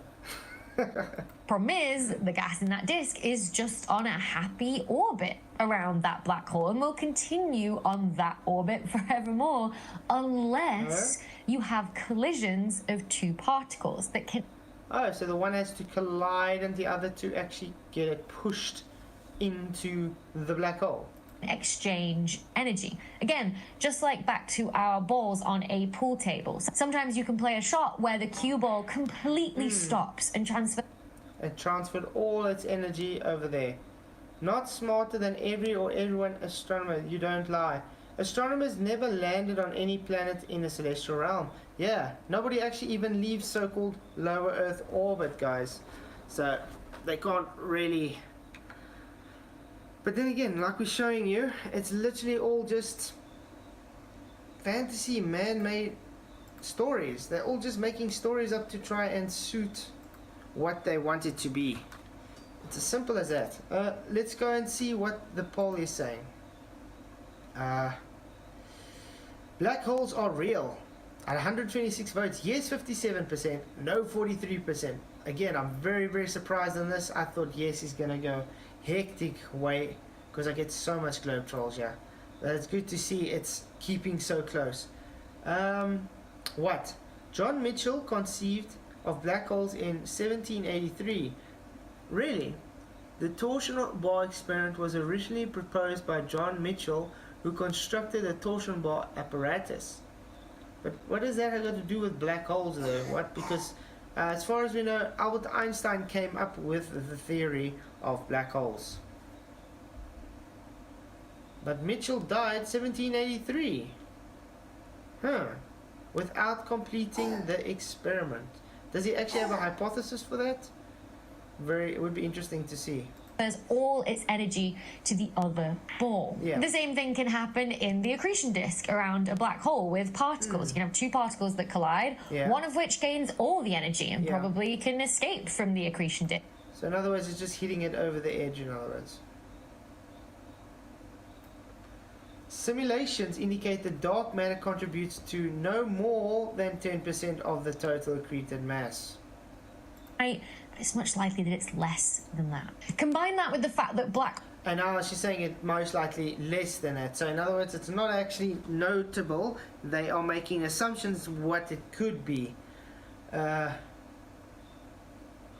Yeah, it's really sad. Holes are bald, and we could never test whether black holes actually do contain dark matter.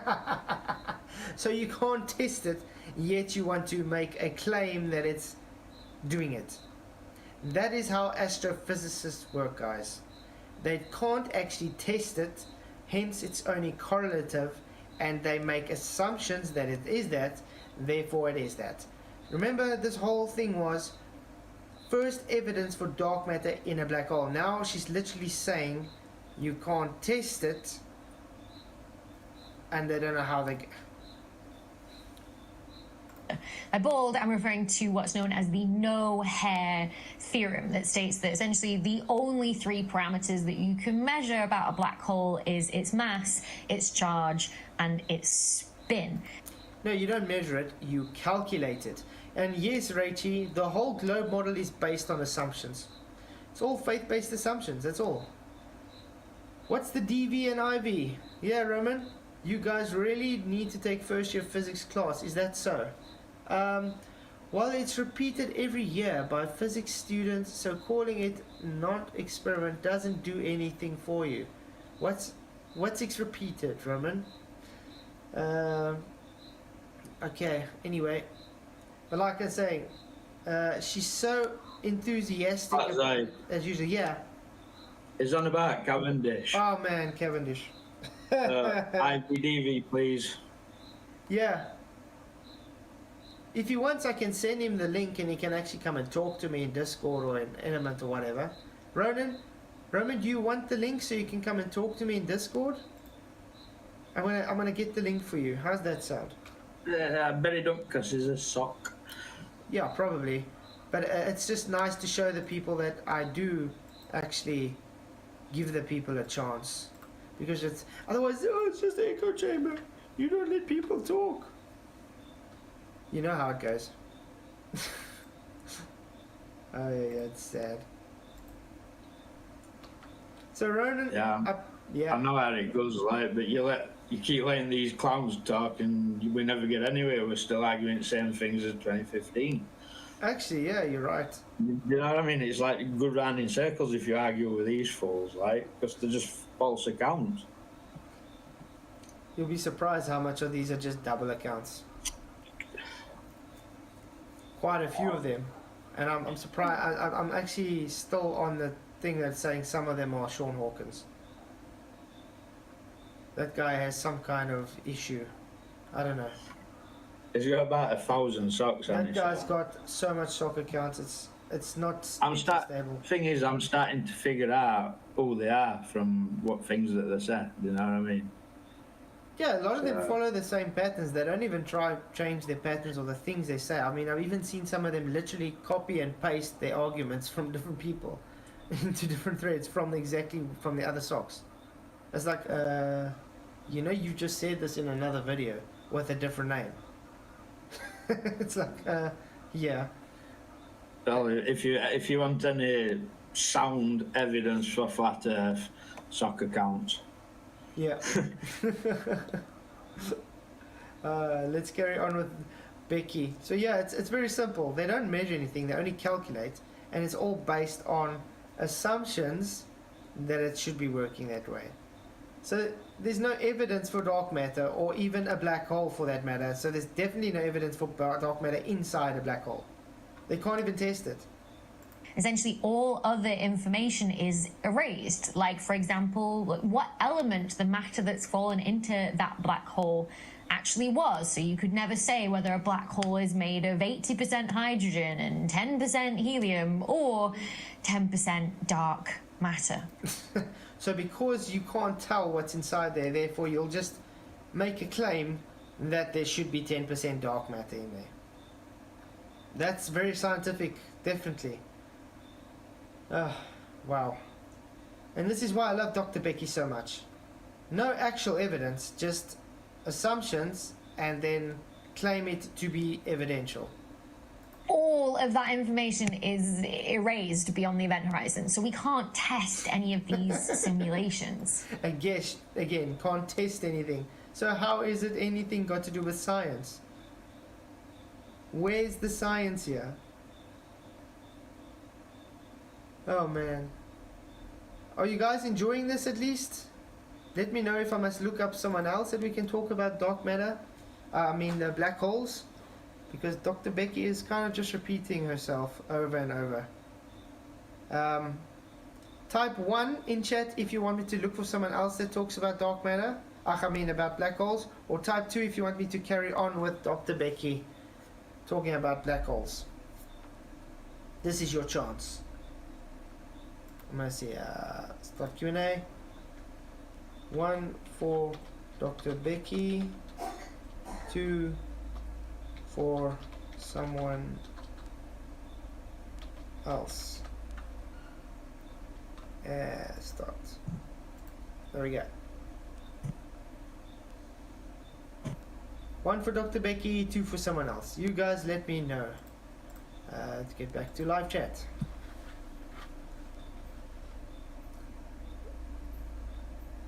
More Becky. Okay, R1's for Becky, guys. He likes number 2. Okay, no. 1 for... Oh, no, he likes number 1. Sorry, okay, R1, yeah. Number 1. So far we got number 1, guys. James Johnson, Lee, 3. Provide evidence for flat Earth. Okay, Prushang is also for Dr. Becky. So let's carry on with Dr. Becky so long, guys. While we wait for everybody. Okay, Flat Sabbath wants someone else. So there's I was just going to say, can you not put Chuckle Brothers on instead? Well, we can, if they really want to, we can just finish this video with Dr. Becky and then look for someone else. Then we can. Do you know who Chuckle Brothers is, Flatzoid? Sorry? Do you know who the Chuckle Brothers are? Chuckle Brothers? Yeah. No. All right. Yeah. No. It's just a couple of like kiddie kind of comedians, kid shows and that, and it's to me, to you, the passing stuff and all. They've kind of got Michael's accent. You know what I mean? To me, to you, to me, to you. They're from Rotherham. Are they from Rotherham? Okay. Because okay. I saw 2 get brothers. Well, one's died now, right? But yeah, they were from Rotherham. Because I saw Divergent Droid put up a video this morning of 2 brothers or something talking. Or was it those guys? No. No, I doubt it. They used to be on TV back in the 90s, I'd say, but you still hear them now and again. But I don't even think they're real brothers, to be honest. I think they're just an actor. Hey guys, astronomy thinks he gave a hypothesis now. Well, should we go through quickly? Yeah, of course. Sorry, we're digressing. IV is the larger attracting object. That's the IV. Okay. The DV is the distance between them. No, I don't think he understands. DV is a... What the hell? The IV is your independent variable. It's what you manipulate to get your DV, which is the observed phenomena. So, what are you... what? So, let's see. IV is large attracting object. The DV is the distance between them. So he's saying the distance between the 2 objects is determined by the larger attracting object. That doesn't make really sense. I mean, can you maybe give an actual hypothesis next time?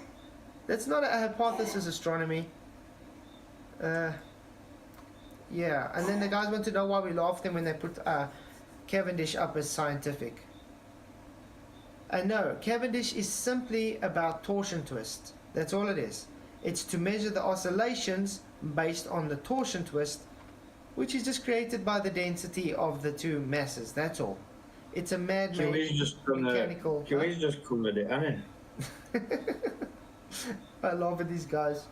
You see, they watch too much Blue Marble Science. That's their problem. Blue Marble's silly. He says it makes perfect sense. It's not a hypothesis, astronomy. Can you please give us a hypothesis? If you even know how to introduce a hypothesis to us, that would be great. So while you're doing that, we're going to carry on with the black hole that is Dr. Becky. Yes. And yet, this new study which came out earlier this year thinks they found a way to know that the supermassive black hole at the centre of Messier 87 has grown by accreting dark matter. And they pulled... How do they know this? You just literally said they can't simulate it, they can't measure it, they can't even observe it, but yet they know. How? How does that happen? It's like you found some dead body on the side of the road. You go, I know this guy did it, just because we do, okay? Yeah, just because we know he That's did it. Just because we do. Exactly. This guy did it just because I know. How do you know? Exactly. No, just because I know. Like we used to say when we were kids, I know because I know. Exactly. Hey, Katie, good to see you. Oh, man. This is actually getting very desperate, I have to say.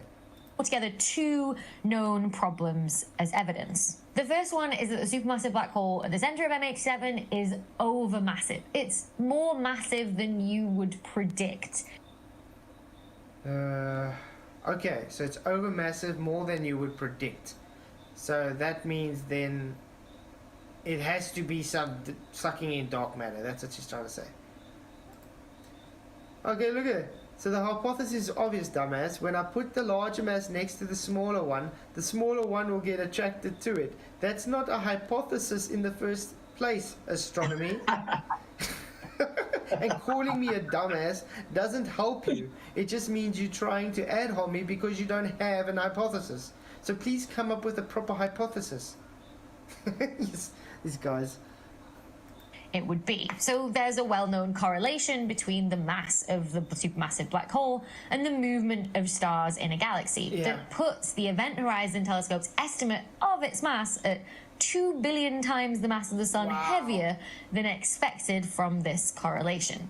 Correlation, so not scientific. Remember, science is causation, not correlation.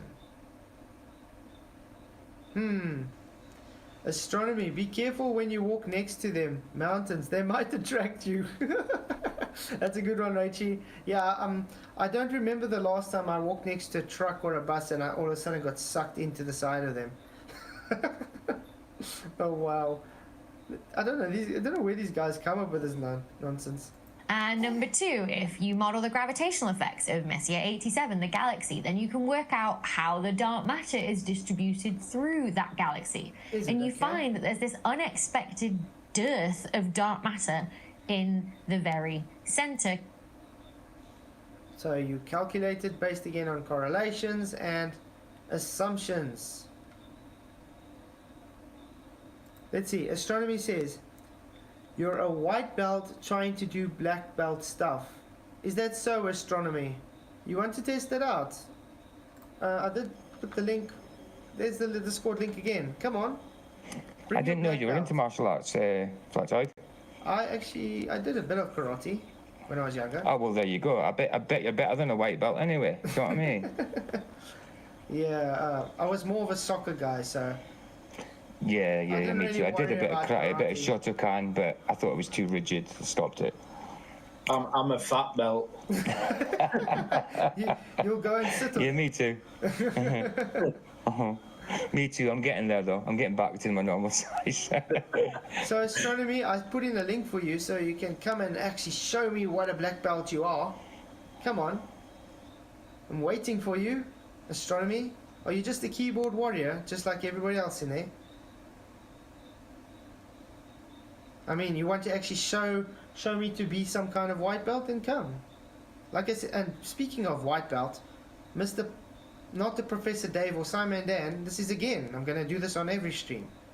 Are you going to come and debate me or not? Show me to be the ignoramus you guys are claiming me to be. Come on. Be the man you say you are. Be the intellectuals. So if mass attracts mass, is it when it comes together? Can you separate them again? Do you know what I mean? It says it slowly comes together. So when they come together, can you separate them? Because to me, I think mass repels mass. You drop a stone on a stone, it bounces off. Yeah, you know what I mean? If mass attracts mass, I'd be permanently stuck to 4. I just got to say, if we better not meet Michael, we might just be attached to each other. Do you know what I mean? Wow, oh, that's goodness. a good way of putting it.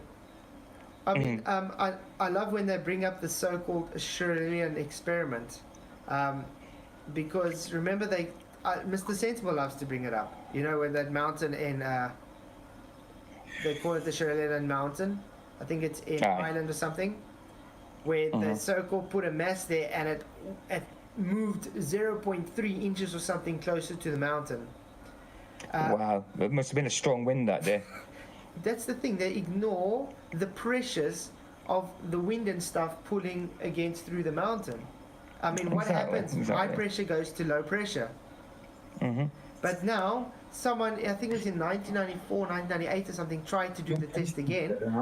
But they used a box. With Michael, you need to mute your mic. Sorry. Say hi to Beth, by the way. But yeah, so anyway, they tried to redo it, but this time they used a box with a laser and a pendulum. And it didn't give them the results they wanted. Yeah. So what does that tell No you? doubt. It's inconsistent. It means it's not real. If it's inconsistent, it's not the real effect. Let's see, Rachie says, a small thing has a deflection towards the mountain, but a person rappelling or climbing a rope, no attraction. I mean, I've gone abseiling before, and I definitely have not been repelled or attracted to the mountain before. Then you can just as well say, why do I need the rope? I can just let go and it's just going to stick to it. I can just climb like Spider-Man. That's like, what? Yeah, no. Compared to what you would expect from our best model of cosmology and how galaxies evolve, the amount of mass that's missing is 2 billion times. The amount of mass missing just shows your theory to be false. Instead of going saying, our gravity theory is false because we have so much holes and contradictions, you guys try and make new superglues to make it work. Hence dark matter and black holes. Do you see the reason problem here, Dr. Becky? Yeah, that's it. It's just as simple as that. You either concede your theories were wrong and create a new theory, or do what you guys are doing now, keep building blocks on top of that wrong theory, and just, yeah, you building blocks on a foundation that's really not rigid. It's just a shaky foundation. They're beyond like being able to double down on it anymore, aren't they? Like, yeah. I mean, so much weighs on what they've already said. But that's why they keep having more contradictions every day, because they have to contradict themselves when they're trying to fix another part of their theory. Because every time they come, they say, we're going to test this out, and then, this goes against what we actually thought. And then they have to come up with a solution so they can keep their theory alive. Hence why you have Einstein here now that showed Newton wrong. And now even Einstein is being shown wrong because they're starting to push entropic gravity. And the funny thing is, entropic gravity is more for relative density disequilibrium than it is for gravity, which is really odd. Dark matter and black holes have evidence for them. What about the dome? No, they don't have any evidence for them, Andrew Johnson. The dome? Who said anything about the dome? I know we have containment, and the containment means we have air pressure to breathe. Because we have air pressure to breathe, therefore we have containment. It's called the law of entropy.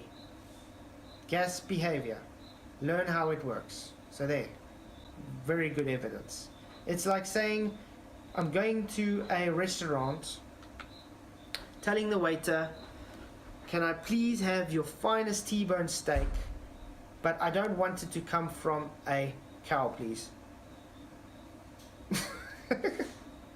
It's the same as that. You require the cow to have your piece of steak. Do you get it? Very simple stuff.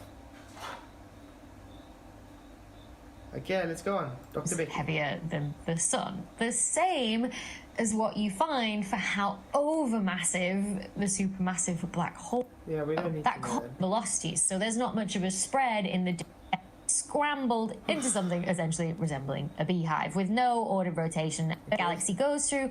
The more of all those velocities, it's much broader. There is more dispersion. You see, they're even making nice simulations based on their assumptions here. Liars and wires, astronauts exactly seeking star water. dispersion in the velocity distribution. And this comes about because of galaxy mergers. The more mergers a galaxy goes through, the more the orbits of the stars get scrambled into something essentially resembling a beehive, with no ordered rotation and a much bigger spread in the velocities of stars. Wow, brilliant stuff. I think that's all Dr. Becky can really give us. A relevant portion of the original DM Halo mass has disappeared over the Hubble time.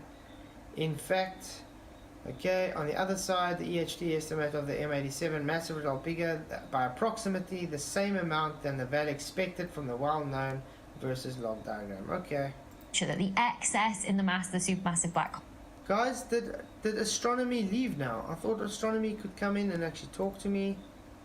Astronomy's not in Discord. So I guess astronomy left.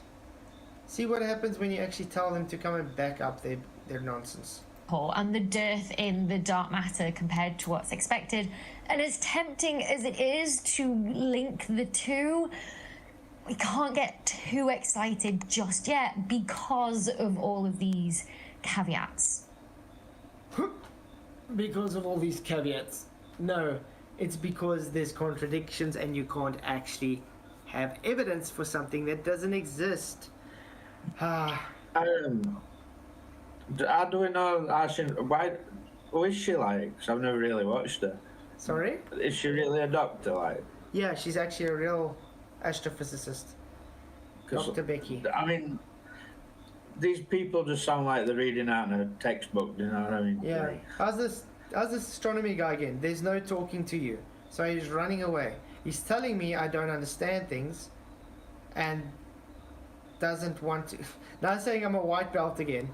I'm just gonna time him out or ban him out. Well, now he says he knows he's a white belt, but then why are you telling me I'm wrong if you know, if you just conceded you don't know what you're talking about astronomy? This is the idiocy from these guys. He just conceded he doesn't know what he's talking about, but he wants to tell me I don't know what I'm talking about. What's different coloured belts got to do with it anyway? Like, yeah, I don't know. What are we dealing with here? We're dealing with keyboard warriors. We get them every stream when it's open to them. Yeah. He's gaslighting you. It's what they do. Yep, Rachie, exactly. Okay, so I think but Mrs. Black if it was the case that supermassive black holes could grow by accreting the dark matter from around them, that could change everything. Really? What could it change? Okay, and then it just goes to bloopers.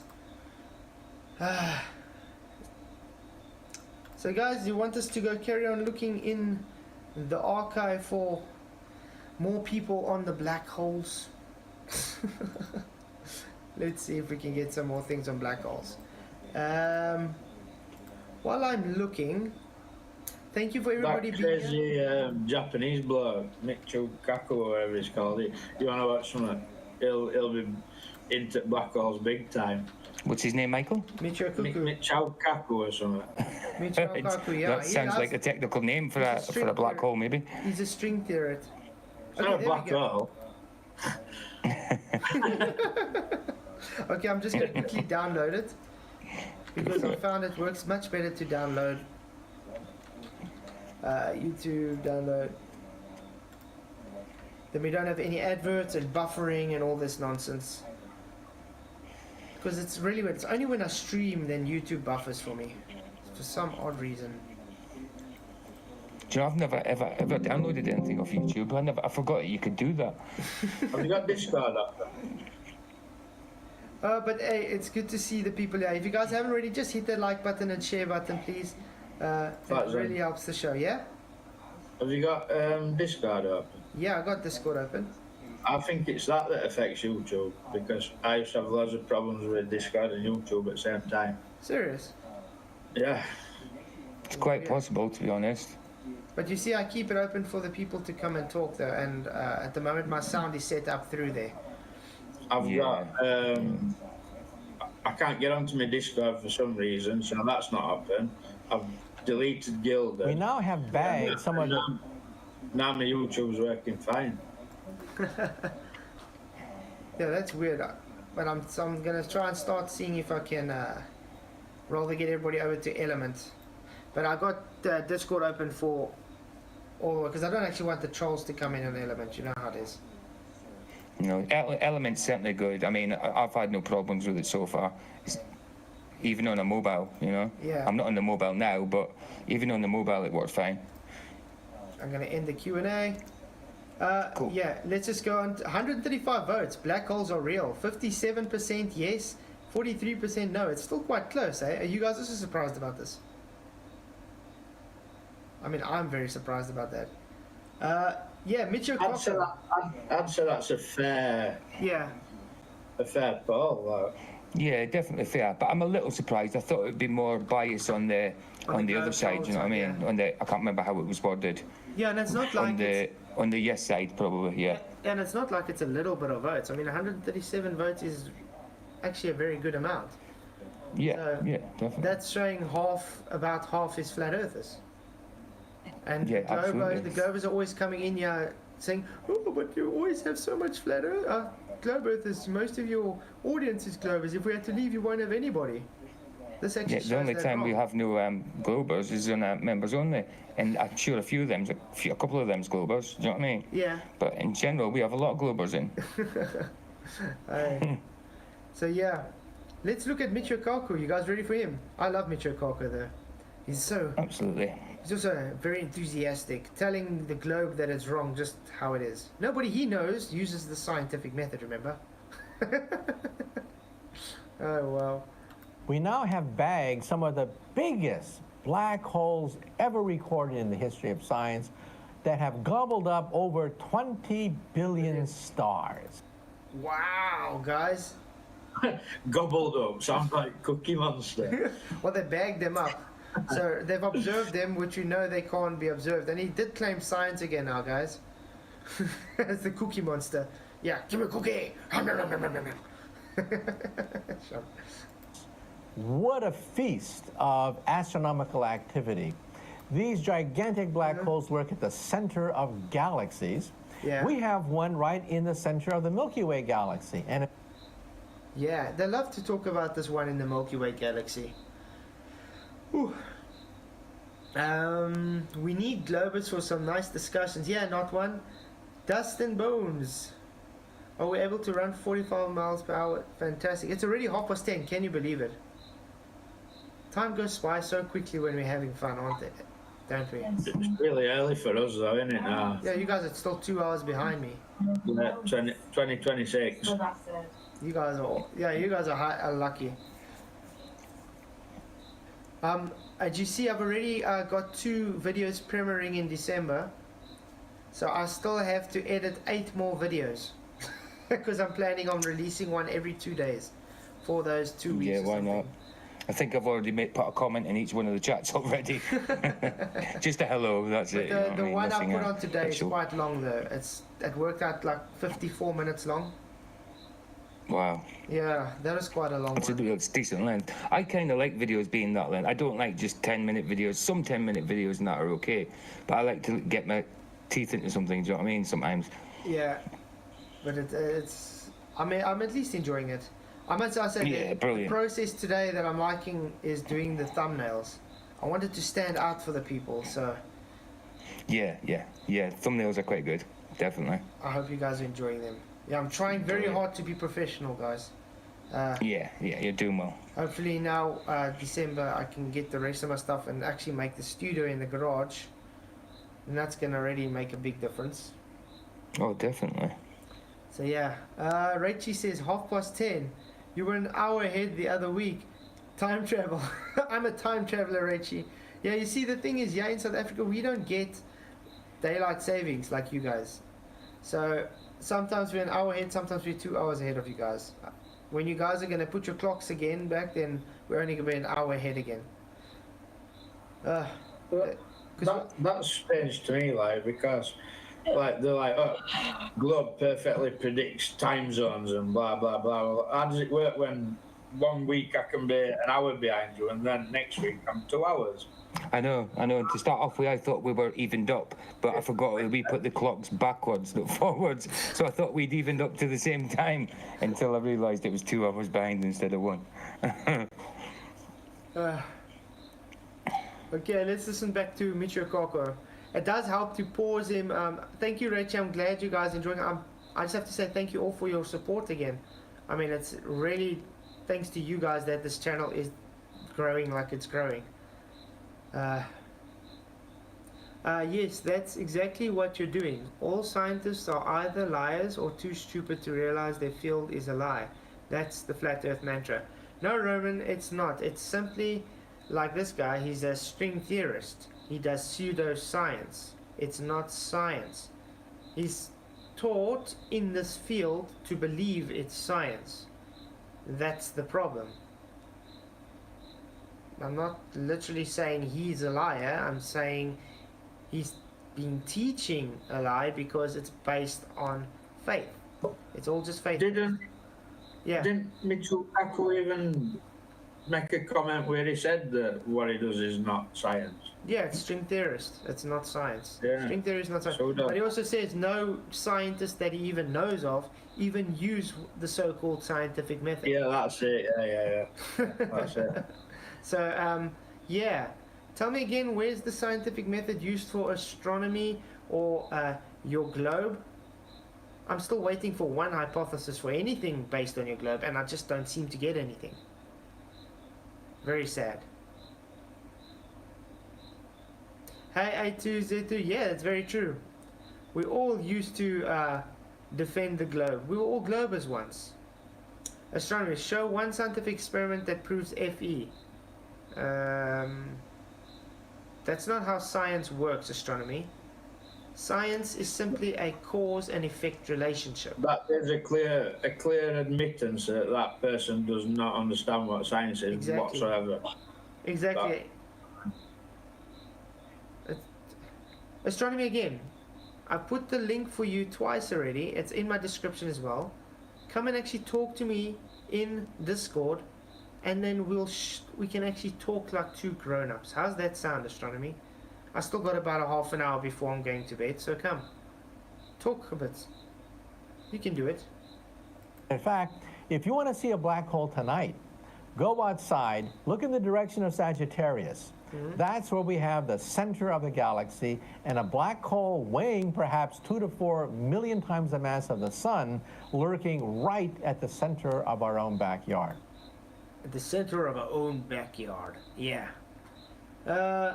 A2Z2, don't be ashamed. Most of the world was and still being shamed by liars whom, as we children, arrogant, ignorant adults trust, revere to tell us the truth. Yep. Okay, if NASA could go to the moon and show enough proof that it's undeniable, then flat Earth would go away. The fact they can't go 50 years is pretty suspect. Yeah, it's more than suspect. That's true. The fact that they're still preaching that they can't go past lower Earth orbit, but I mean, in the 1960s, they literally created, in 10 years, they could make a whole new technology based on processing power of a Nintendo DS, and take a paper mache and tinfoil kiddies playground to the moon without being able to really test it up there. And where they did do test here, they crashed everything. They couldn't get it to work properly, but they got it right. Now we are over 50 years later, much more advanced, technologically advanced, and we can't even just get out of low Earth orbit. I mean, that makes so much sense. Check this comment out here. The moon's gravitational pull on a small object is null and void. Wow. Yeah, because it's got to do with the mass. The more mass you have, the more traction it's got. Apparently, that's how they say it works. So when it's going to happen is, if I'm going to stand next to an elephant, the elephant's going to be attracted more to the moon than I am. So in other words, the elephant's supposed to weigh less than I am when it's a full moon. Yeah, we should test this out, guys. We should go and measure an elephant when there's no moon around, and then when the moon when it's a full moon, we should measure the elephant again and see if it changes. Because it should be lighter. It should be lighter, because that is what he's just claiming now. The larger the mass, the more acceleration. The more the attraction of the mass. and the moon can so-called cause the tides, so it would be able to do that to the elephant then. I mean, that's as much as an experiment as the Cavendish. Well, yeah, absolutely. Now, to be real, you're not going to see much tonight if you look in the direction of Sagittarius because of clouds and also galactic dust clouds. The galaxy is quite dusty. That's what we're made out of, in fact. We are made out of galactic dust. Like Michelle Thaler, we're made of stardust. Our cousins are, we're rocks of cousins, guys. We're cousins of rocks. So next time you sit on the mountain, you know that rock next to you is one of your cousins. Great show. Thank you, Alan Nostrand. Thank you for coming. Really, I do appreciate you being here. You rock. Really awesome stuff. Cheers, man. Andrew Johnson, before you try weigh the elephant, predict how much lighter it would be. It was just a joke, Andrew. Just a joke. And if you look at the center of the Milky Way galaxy, by rights, you should see a fireball. A fireball that outshines... Astronomy again, calling someone a clown and eating popcorn instead of coming to back up your nonsense just shows that you are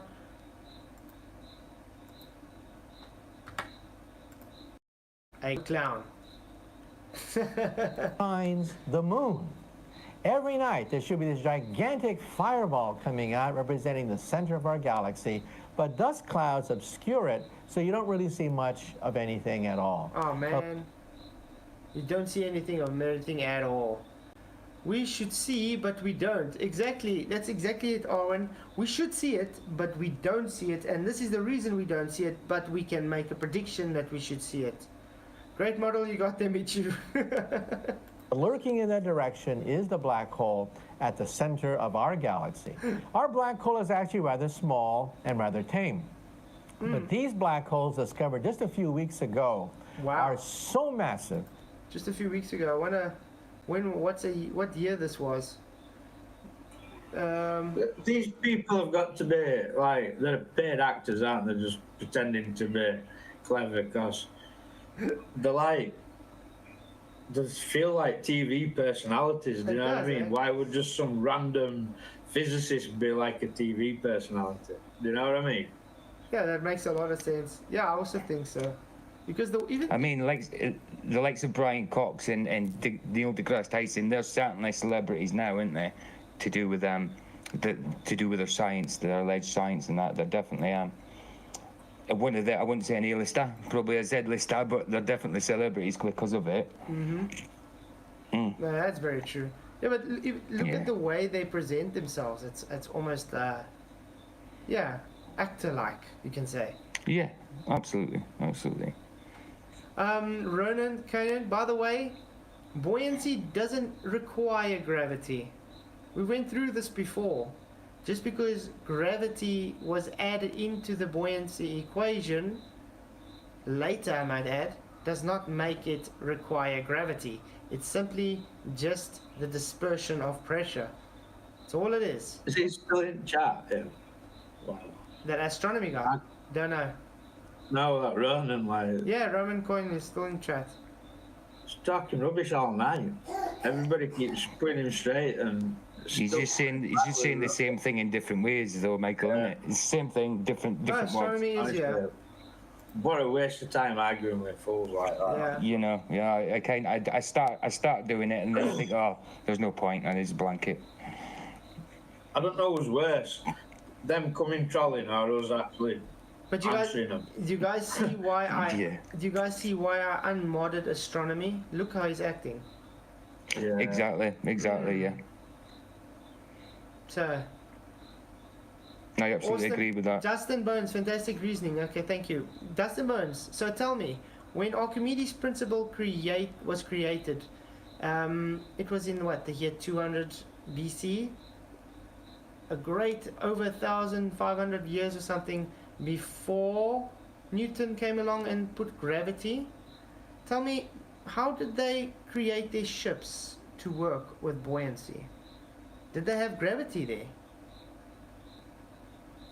I mean, when you build a ship today, they use the so-called buoyancy equation for their gravity. But they built ships those days without the use of the buoyancy equation. Why is that?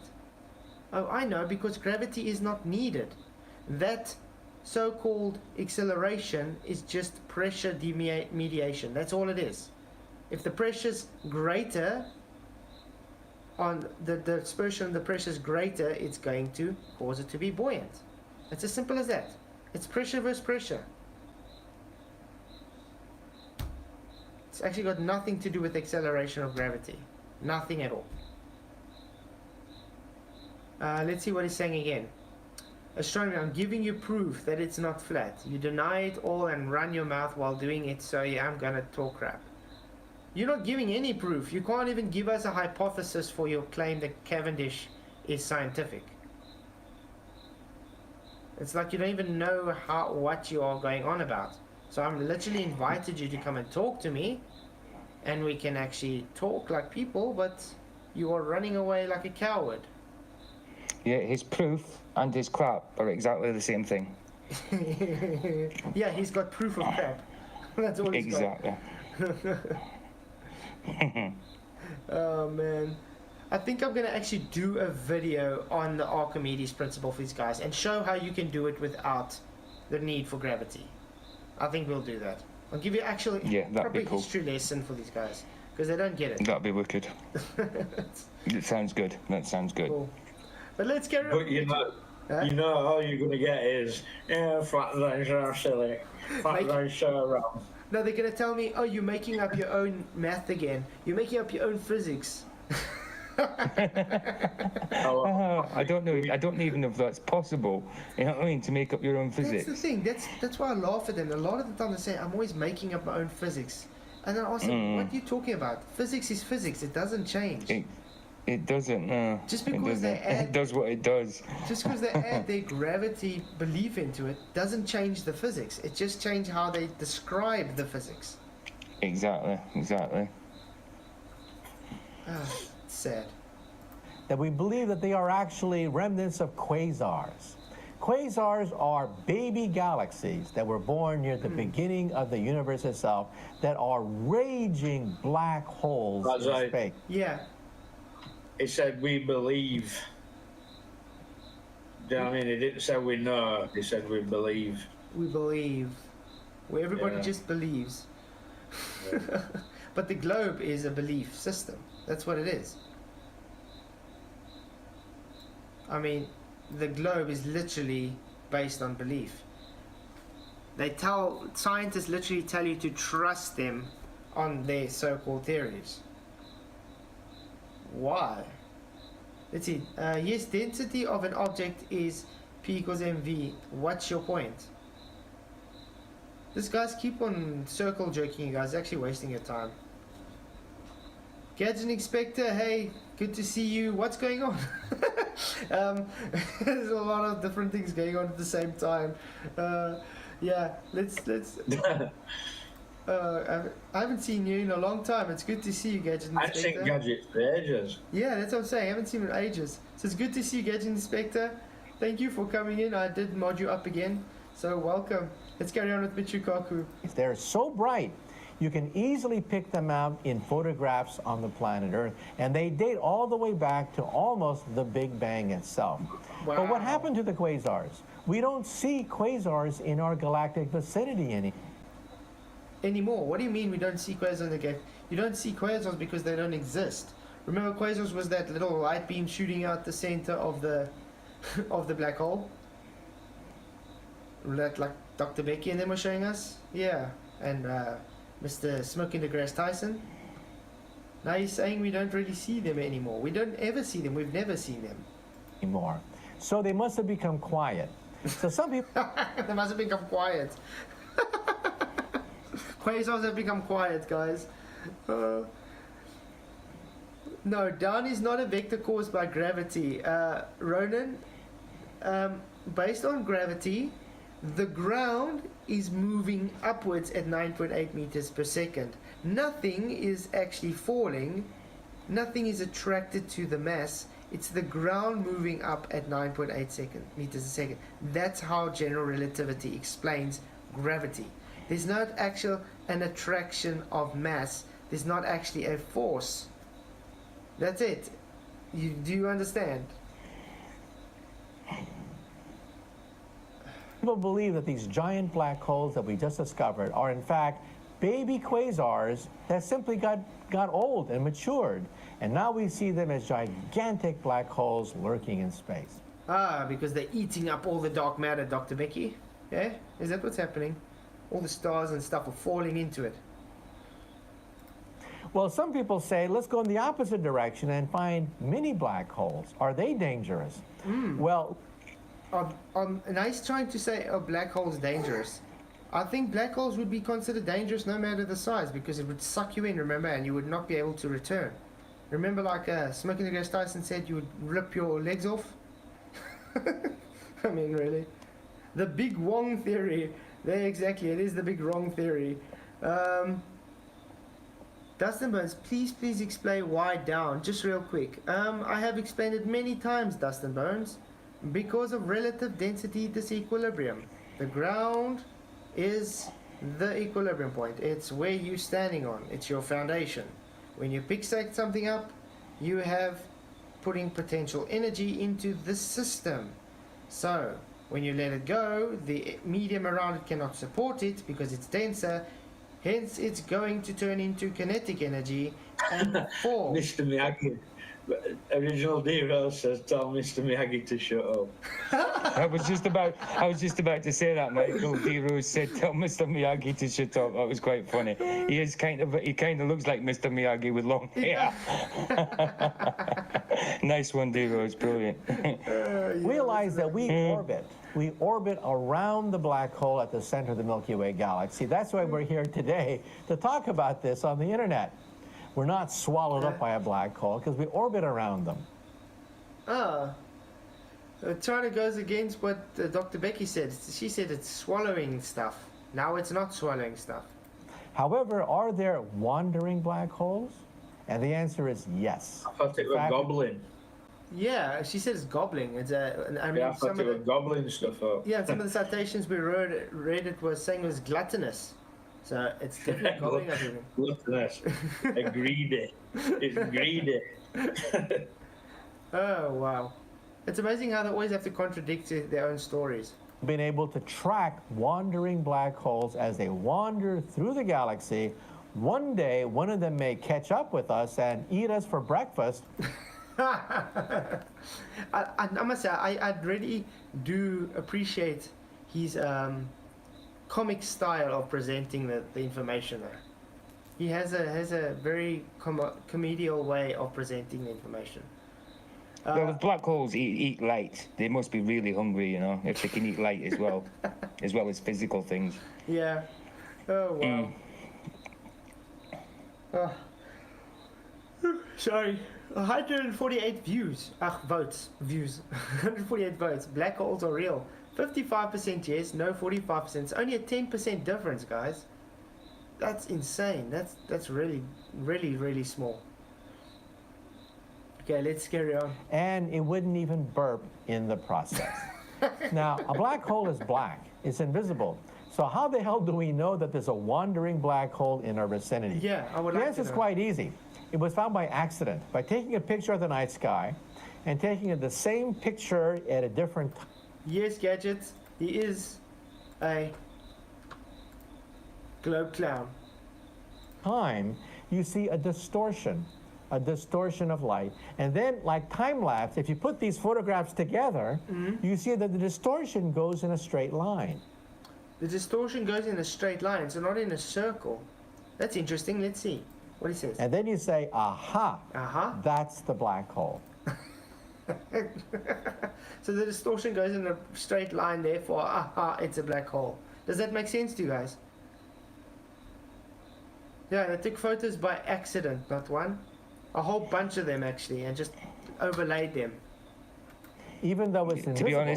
To be honest, it makes no sense whatsoever. I thought the black holes were round, but now you're saying it's going in a straight line.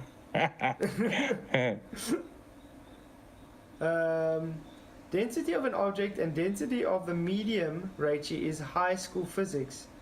Yeah, you guys are talking about normal relative density. That would be specific gravity. we're talking about relative density disequilibrium. It's like, how can I put it, a hyperphysics of relative density. I use distortion when I'm angry. Good 101. Oh, wow. It distorts light. For example, many people wear glasses. There's glass inside your glasses, but how do you... There's glass inside your glasses, guys. That's so profound statement. Wow. That's a revelation and a half, that one. Yeah, no, I'm becoming a glober now. I never knew that. Wow. Yes, guys. My head's hurting with all that information. This glass. That's it. You need a bigger brain. You need a bigger brain, Flatzoid. That's what it is. That's the white belt I'm wearing. Evolution might do that, though. Oh, you know? Man, you're right. I just have to give it enough time. I'll maybe exactly. Billions of years, maybe. You see, guys, no, we should actually fight for evolution, because flat earthers are, if you're glober, you're evolving into a flat earther. Well, yeah, exactly. That's actually good. It's actually quite good. Yeah, no, evolution is rubbish. Wow. Absolutely. You know that. How do you know that there's glass inside your glasses when glass is invisible? Glass isn't invisible. I think you can see glass. It's just see-through. It's transparent. It's not invisible. Exactly, it's transparent, but not invisible. Glass is invisible. Wow. Guys. I think transparent and visible are synonyms nowadays. Unbelievable. That's brilliant. Thank you. Hey, Face Reality, good to see you. Thank you for coming, Mr. Kung Fu Man. I smell 100% bad actor. Yeah, definitely. Oh, wow. Spud Taylor, 9 yes. Balloons. Balloons actually debunk the globe. Well, it's obvious. Glass distorts light. That's how you know that something that is invisible is actually there. Glass doesn't actually distort light. It refracts light. That's what it's there for. And the same thing with black holes. They are invisible, but they distort starlight as they move. Why did you just say refract? They don't distort the starlight, they refract the starlight. That's, it's going through a medium. And this guy is supposed to be such a brilliant scientist. And these are mini black holes. They weigh a few times more than our sun, but they're... But you see, this is why I laugh when they say, yeah, we know math, so therefore we are very intelligent beings. No, this proves... Just how flippantly it just rolls off his tongue. How much do they weigh? Oh, yeah, they just weigh... Just because just because he's very good at math doesn't mean he's an intelligent person, does it? No, he's just well read. That's all. You can read the script really well. He's just good at maths. That as well. you can be learned to be good at maths, right? Rach is very true. Check. Glass distorts light, therefore it's there. What? There is no distortion when I look through my glasses. When I look through my glass windows. Exactly. I mean, if you have to let's take a book to read and you wear glasses to read. Does it distort or does it refract the light to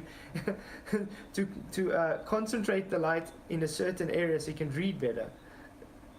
Oh man, why is he wearing his wife's hair? Oh wow. Massive enough to disrupt the entire solar system if one day one creeps up behind us. So one day if a wandering black hole snuck up... Hey Charlie Welsh, good to see you. No, we're not obsessed with Neil deGrasse Tyson. We're just laughing at him. We love having his information to grace us. The brilliance of the man. That's why. We're not watching Neil deGrasse Tyson. We did, but yeah, definitely far away from it now.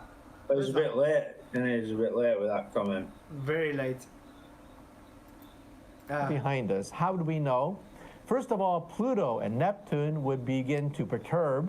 Some of them would be, in fact, flung into outer space. As the black hole got closer and closer to planet Earth, we would see more and more disruptions in the solar system. Now he went from glass distorts to black holes throw planets around. Wow. But what would a black hole swallow first, light or physical objects? I would think because mass attracts mass apparently, so something that's got a larger mass, like a planet, it would suck it in before Right. light. Okay. Yeah, Rachel says, to concentrate the light 100, I've recently been given a prescription for glasses because of this. Exactly, that's what glasses are made for. Not to disrupt the light, to concentrate because it refracts the light. Because that's how your eyes work. That's why you got a retina. It literally refracts the light. The cornea reflects the light. As more planets got flung into outer space, and in fact, as it whizzed by the Earth, it could even gobble up the Earth, in fact, eat up the sun, and hardly even notice. And hardly even notice, like it's alive, guys. It eats up the sun and doesn't even notice. Shame on you. I told you it's like a puppet, isn't it? Like Muppets or something. Shame on you. Bad black hole. I'm going to all these planets and all these stars. Like, at least he can act a little bit. You know what I mean? He's not a bad actor, I suppose. Oh, well. Well, he's giving us good laughs, so that's quite good. Yeah, at least he has fun with it, I suppose. You know what I mean? He's getting paid handsomely, like he's not. Oh, well, yeah, I suppose he will be laughing with all them bucks in his pocket, I suppose. And so the appetite of a black hole would be enormous, and it's something that at some point in the future we may encounter. That is a wandering black hole in our own backyard. Thank you, Michio Kaku. A wandering black hole in our own backyard. Oh, wow. So, yeah. I've been enjoying this. Thank you guys for this stream. I hope you guys have enjoyed it. Been funny. Definitely. Yeah, it's been good. Brilliant. Fantastic. I think I say that every night, don't I? Brilliant, good, fantastic. It's usually true. It is funny though, you've got to laugh at it. Oh, it is funny, without a doubt. After getting annoyed at everybody in chat and that, you've got to have a laugh, I suppose. You know what I mean? Not one. Comedy Central's got nothing compared to this. Thank you. I'm glad you guys are enjoying this. Yeah, it's brilliant. It is good to see the Gadget Inspector back though, because I hadn't seen him for ages. I wondered what happened to him. Yeah, like I said, the last time I seen him was probably on Brandon's, and then a couple of times on Messenger. Then he disappeared. So it's good to see him back. Yeah, it's nice to see you, Gadget Inspector. Yeah, it's good to have you back, man. Really, really good to see you again. Brilliant. Dustin Bones enjoyed it immensely. Good saying. Thank you, Dustin Bones. I'm glad you guys. Stone Monkey, I'm glad you guys enjoyed it. I've really enjoyed it. Thank you for the stream. Yeah, it's like 4 minutes to 11, so I might as well start saying night. Oh, that's late. Yeah, it's still early by you guys. Yeah, nearly 9. Yeah, so 9. Yeah. Night's still young. Yeah, 4 more hours. Yeah, 5 more hours. Come on. I would. I would. 4 more hours. No, I still gotta at least, if my wife's awake, go and sit and talk a bit. But she's probably asleep. Yeah, it's it. You've got work as well tomorrow, ain't you, Flat? So. Yeah. And That's it. And you're always up early as well. I mean, I always see you. You always put a comment or whatever on Element or Discord. That I don't know. It's usually about 4 o'clock here when I see it. So probably 6 where you're at. So you've got to be up early. I wake anything between 4:30, 5 o'clock every morning for work. So. Yeah, that's it. But like I said, in the weekends I thought, I'm gonna sleep late. But nope. My daughter, these last few weekends, 5 o'clock she wakes me up. She wants tea. When you have kids, you have to realise that sleeping's out the window. Yeah, what's sleep? That's true. That's true. Yes, Gadget Inspector. A micro nap now and again. Gadget Inspector. Yes, this is every Sunday, every Saturday, and every Wednesday is a given. But I usually do Mondays and Tuesdays, practically every night. This last few weeks, actually. So yeah, but it's. Right. But the definite... People need to realise Flatzoid works as well. Yeah. You know, he's not just sat at home all day and just streaming willy-nilly. He's got a job. Yeah. So, much respect, mate. Thanks. I've even seen them putting up videos while at work.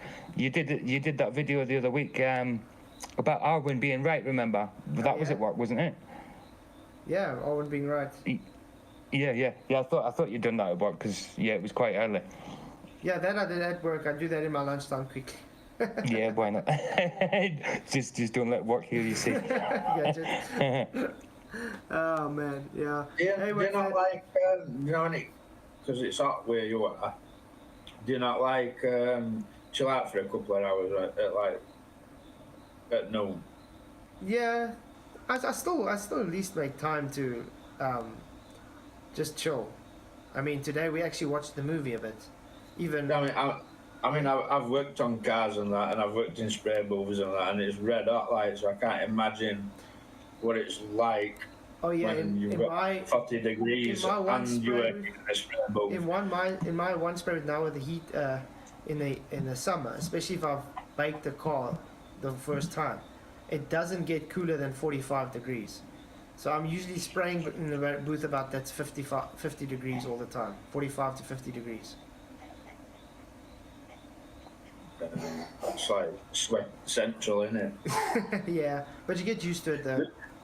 Just your breeches on underneath your spray suit.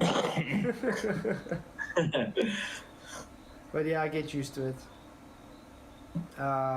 Thank you very much. I think I'm gonna say goodnight for everybody. Yeah, man. So yeah, thank you, Michael Khan. Thank you, PJ Crushing, for being on the channel. I really enjoy when you guys are here to chat. It also makes things much not a problem. easier for me. I'm always welcome. I love it here.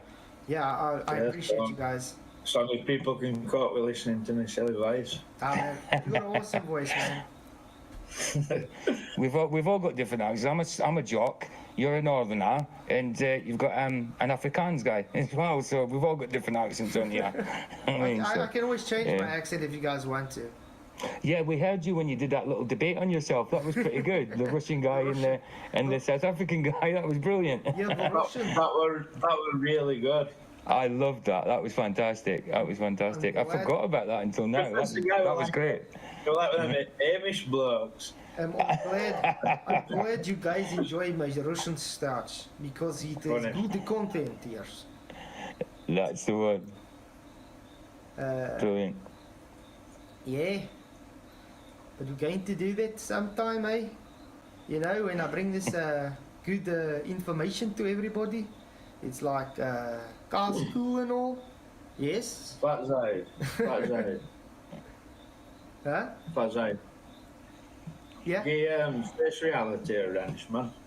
Oh, he is. Yeah, he's a moderator. He's a member, like, so I gave him a wrench. Oh yeah. Sorry, Face. I thought you had a wrench because I saw you were a member. Sorry. Yeah, there we go.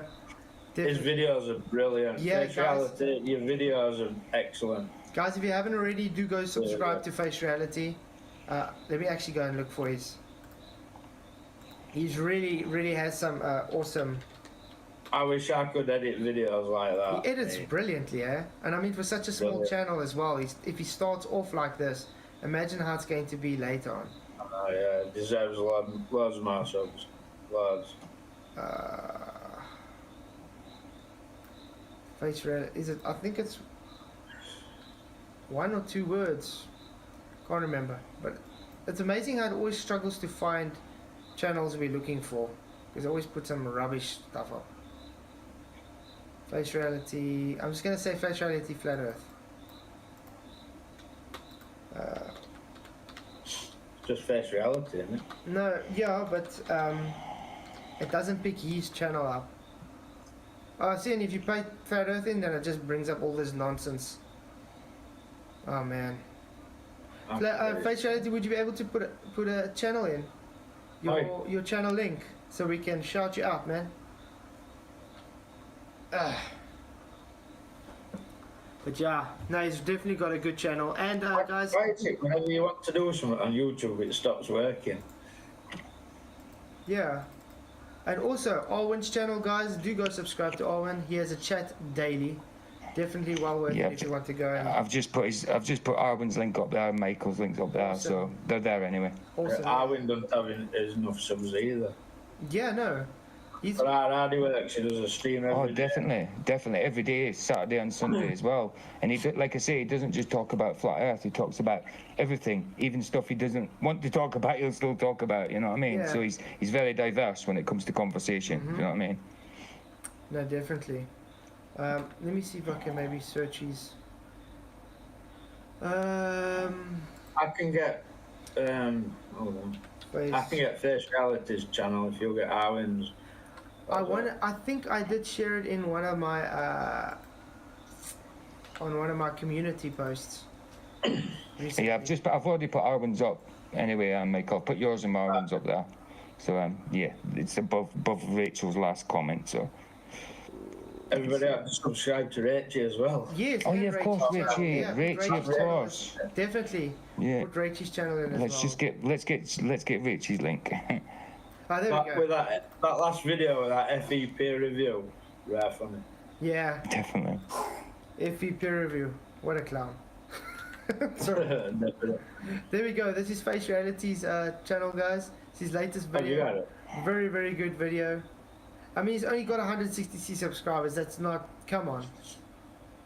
The way he brings his content out definitely deserves better. I mean, he does very good editing. Oh, now it's just going to buffer again. Oh, mother buffer.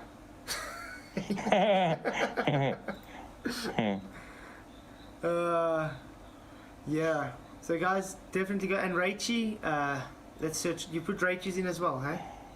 I'm just doing that now. I've just copied it. I'm just about to put it in great. via my phone.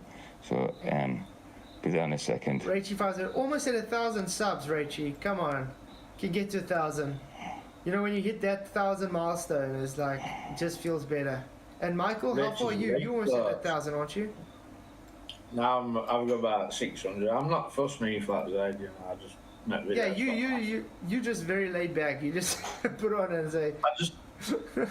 I only started bothering to even try and I'm not really good at making them anyway, like, but I only even bothered to do it because trolls. Yeah. So, Globe Earth trolls, reason I'm here is you. I've got like 12 subscribers, but I don't make any videos, so I think I will start doing once I learn how to. I'll be doing have to it. say, I feel very proud of myself if I say if I have my thumbnail next to Mr. Beast's thumbnail there, and I think mine is a bit more appealing than his. Absolutely. Check there. I think it stands out more.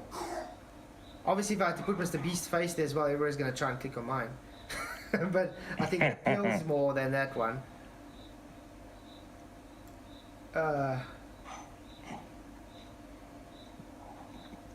Ooh. Slow light. So yeah, that's everybody. Thank you all for coming. Yeah, they're all done. Do appreciate everybody being here. Really want to say thank you to everybody that gave me super chats, super stickers and whatever. Thank you everybody for being here. Shout out to all you supporters, all my Patreon members and all my YouTube members. Yeah, the more members I get, the more how can I put it, the more emojis we can place. So these emojis is practically all we can place at the moment. So if you guys want to use them, you know what to do.